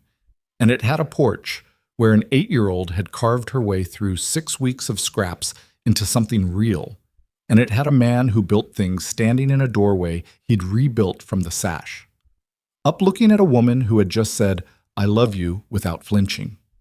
None of that was smooth. None of it had arrived on schedule. Most of it had been uncomfortable in the specific way that real things are uncomfortable. Present, demanding, impossible to manage from a safe distance. But there was Ellie, on the back porch of a house that was becoming a home, setting up her carving station in the afternoon light, already planning something new. There was Victoria in the kitchen, learning that the soapstone counter needed to be wiped with a dry cloth and not a wet one, finding this out the hard way, laughing at herself about it. There was Logan, in the doorway between the two rooms, watching both of them, holding a coffee cup that was actually warm for once. There was a family, imperfect, arrived at sideways, made of mismatched parts that had each been through their own damage and come out the other side still good in the bones. There was a house that had waited 40 years to be finished, and two people who had figured out, in the way people figure things out when they're finally paying attention, that finishing it was only the beginning. That was the story. Not clean, not smooth, not the version where everyone knew what they were building at the start. Just real. Just true. Just a family standing in a doorway they'd made together in a house that had held on long enough for them to arrive. That is enough. That is everything.